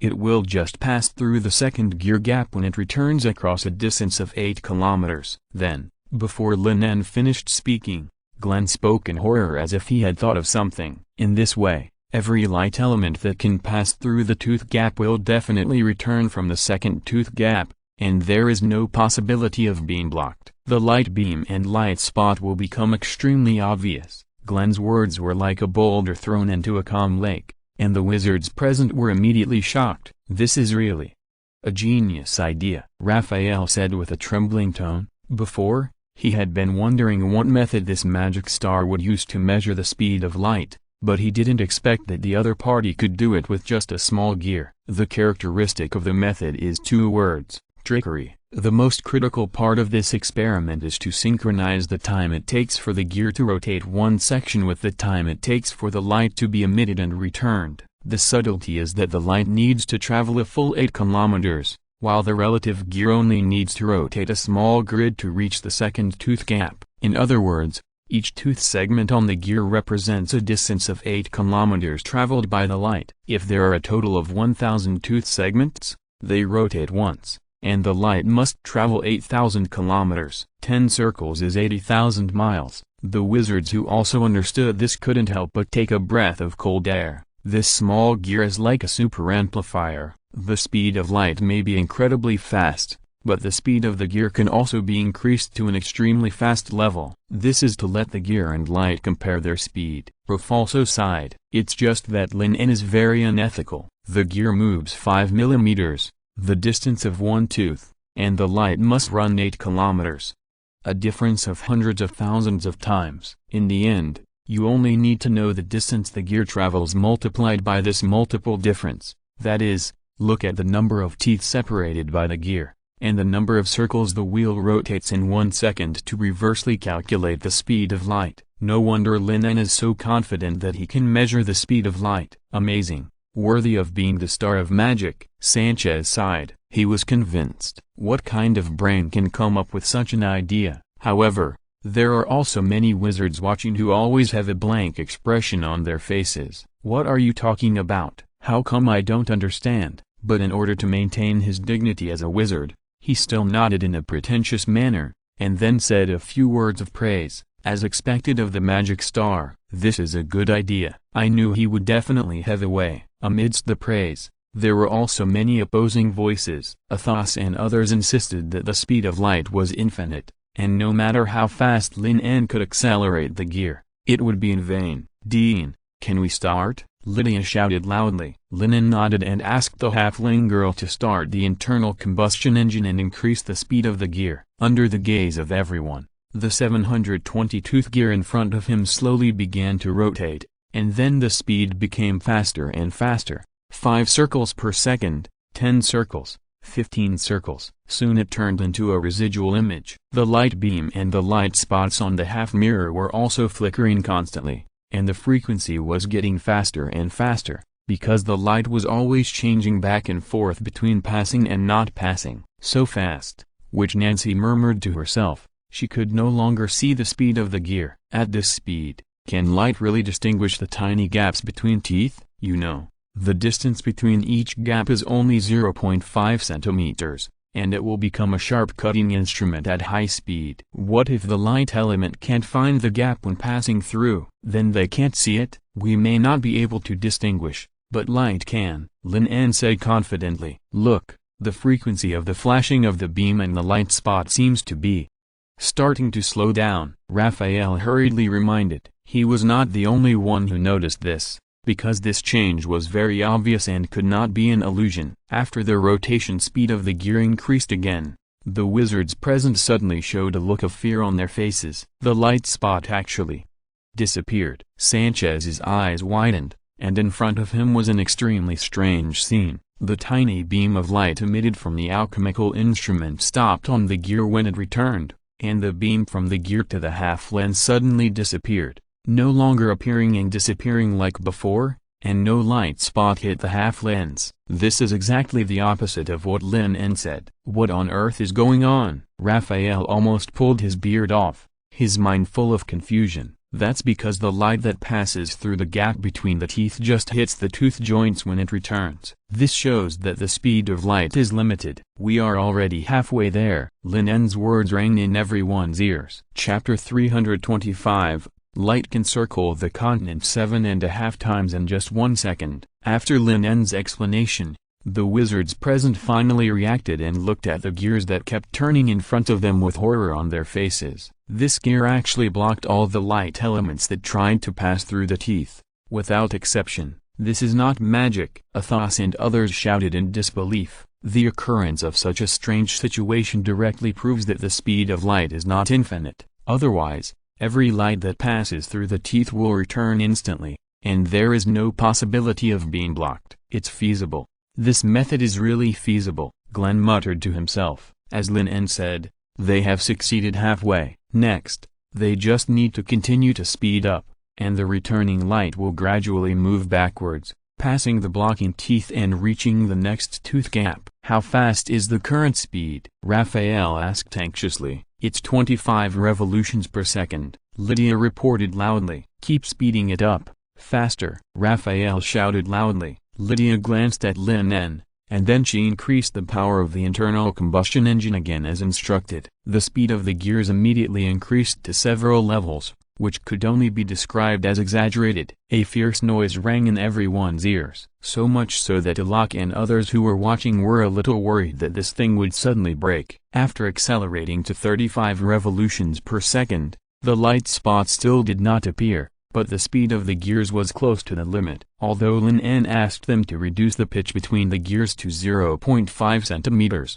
the circumference of the gears themselves reached an astonishing 7 meters. Under the condition of maintaining an ultra-high speed, it may collapse at any time. Get out of the way, I'll do it. Rev strode forward and directly interrupted the power provided by the internal combustion engine, and then used magic to instantly accelerate the gears to more than 40 revolutions. In order to ensure accuracy, Rev did not increase too fast, but increased at a balanced speed. When the speed of the roulette wheel exceeded 52 revolutions per second, every wizard present could clearly see that a conspicuous light spot appeared on the half lens again. This means that the light that passed through the first tooth gap has returned from the second tooth gap. Just as everyone was cheering, the entire roulette wheel exploded directly, and the flying fragments were like the sharpest knives, flying in all directions. There were screams in the crowd. Fortunately, Proof did not let the experimental accident happen again. These flying roulette fragments were like plunging into a quagmire. Under the effect of the slow barrier, the speed of the speed was getting slower and slower, and finally it was directly suspended in the air. What was the speed just now, Mr. Speaker? Raphael asked excitedly. It's 52 revolutions per second. Proof said very confidently, this value will never be wrong. Raphael immediately calculated in his mind, 720 teeth multiplied by 8 kilometers and then multiplied by the speed of 52 revolutions, that is, 299,520 kilometers per second. When calculating this value, the faces of all the wizards showed disbelief, and they even wondered if they had calculated it wrong. This is too fast. No wonder they couldn't find the trajectory of light no matter how they measured it before. Doesn't this mean that light can circle the entire eternal star 7.5 times in 1 second? Which Nancy suddenly realized this. The circumference of the continent under their feet is only 40,000 kilometers. Isn't this a bit too exaggerated? Sanchez frowned. Nearly 300,000 kilometers per second, in their cognitive range, is no different from an instant. Only such a fast speed is enough to travel through the vast universe. Aurora reminded. For example, from the Sun to this eternal star, the closest point is about 140 million kilometers. Even at the speed of light, it takes more than 8 minutes. However, in the face of such a distance and speed, even these legendary wizards are as small as dust. So what we see every day is the sun from several minutes ago. Lydia counted on her fingers and suddenly came to an astonishing conclusion. Yoland and other wizards of the prophecy school suddenly thought that they might be able to measure the distance between the planets and them through the speed of light. The speed of light is a cosmic ruler and an excellent reference. It allows them to easily calculate various data that were difficult to evaluate in the past. Of course, this premise is that they need to measure the speed of light in the vacuum of the universe. Just when the wizards were shocked by the terrifying speed of light, Lin En was thinking about another thing in his mind. The speed of light in the two worlds is so close. Lin En silently thought in his mind that if the data in the intelligent brain was not wrong, the speed of light measured in the previous life was 299,792 kilometers per second. The difference between the two is very small. It is likely that the difference is caused by the problem of measurement accuracy. Can this prove that the two worlds exist in the same universe? This is not impossible. Although the Federation in the previous life did not discover magic at all, humans could not even fully control the small solar system, just like the savages living in the desert, thinking that the yellow sand on the ground is the whole world. However, the vastness of the universe is far beyond everyone's imagination. Maybe in a certain galaxy in the universe, there is a magical substance called magic, or energy. Of course, the similarity between the two worlds is too high. It may also be the Earth in another parallel universe. However, these conjectures are obviously not verifiable now. Lin En did not spend too much effort on this. Instead, he tried several times again using the gears with different numbers of teeth that he had prepared long ago to verify the accuracy of this experiment. The final data fluctuated a little, with a difference of about several hundred meters. The wizards present were extremely satisfied with this result. After all, it was not worth mentioning compared to the huge volume of the speed of light. Some people even speculated whether light would have different speeds in different areas like the speed of sound, so the data of several measurements would change. Only Lin En himself was a little dissatisfied. Of course, the more accurate the measurement of the speed of light, the better. However, with the current simple conditions, it is impossible to make a more accurate instrument for a while. The only thing that can be done is the gear and octahedral mirror experiment. Although these two methods are convenient and easy to use, slight errors are always inevitable. End of this chapter. Thank you very much for reaching the end. Don't forget to like. Looking for more exclusive content and immediate access? Subscribe to our Patreon. Remember, every like, subscription, or donation encourages us to continue. Thanks to everyone. See you in the next video.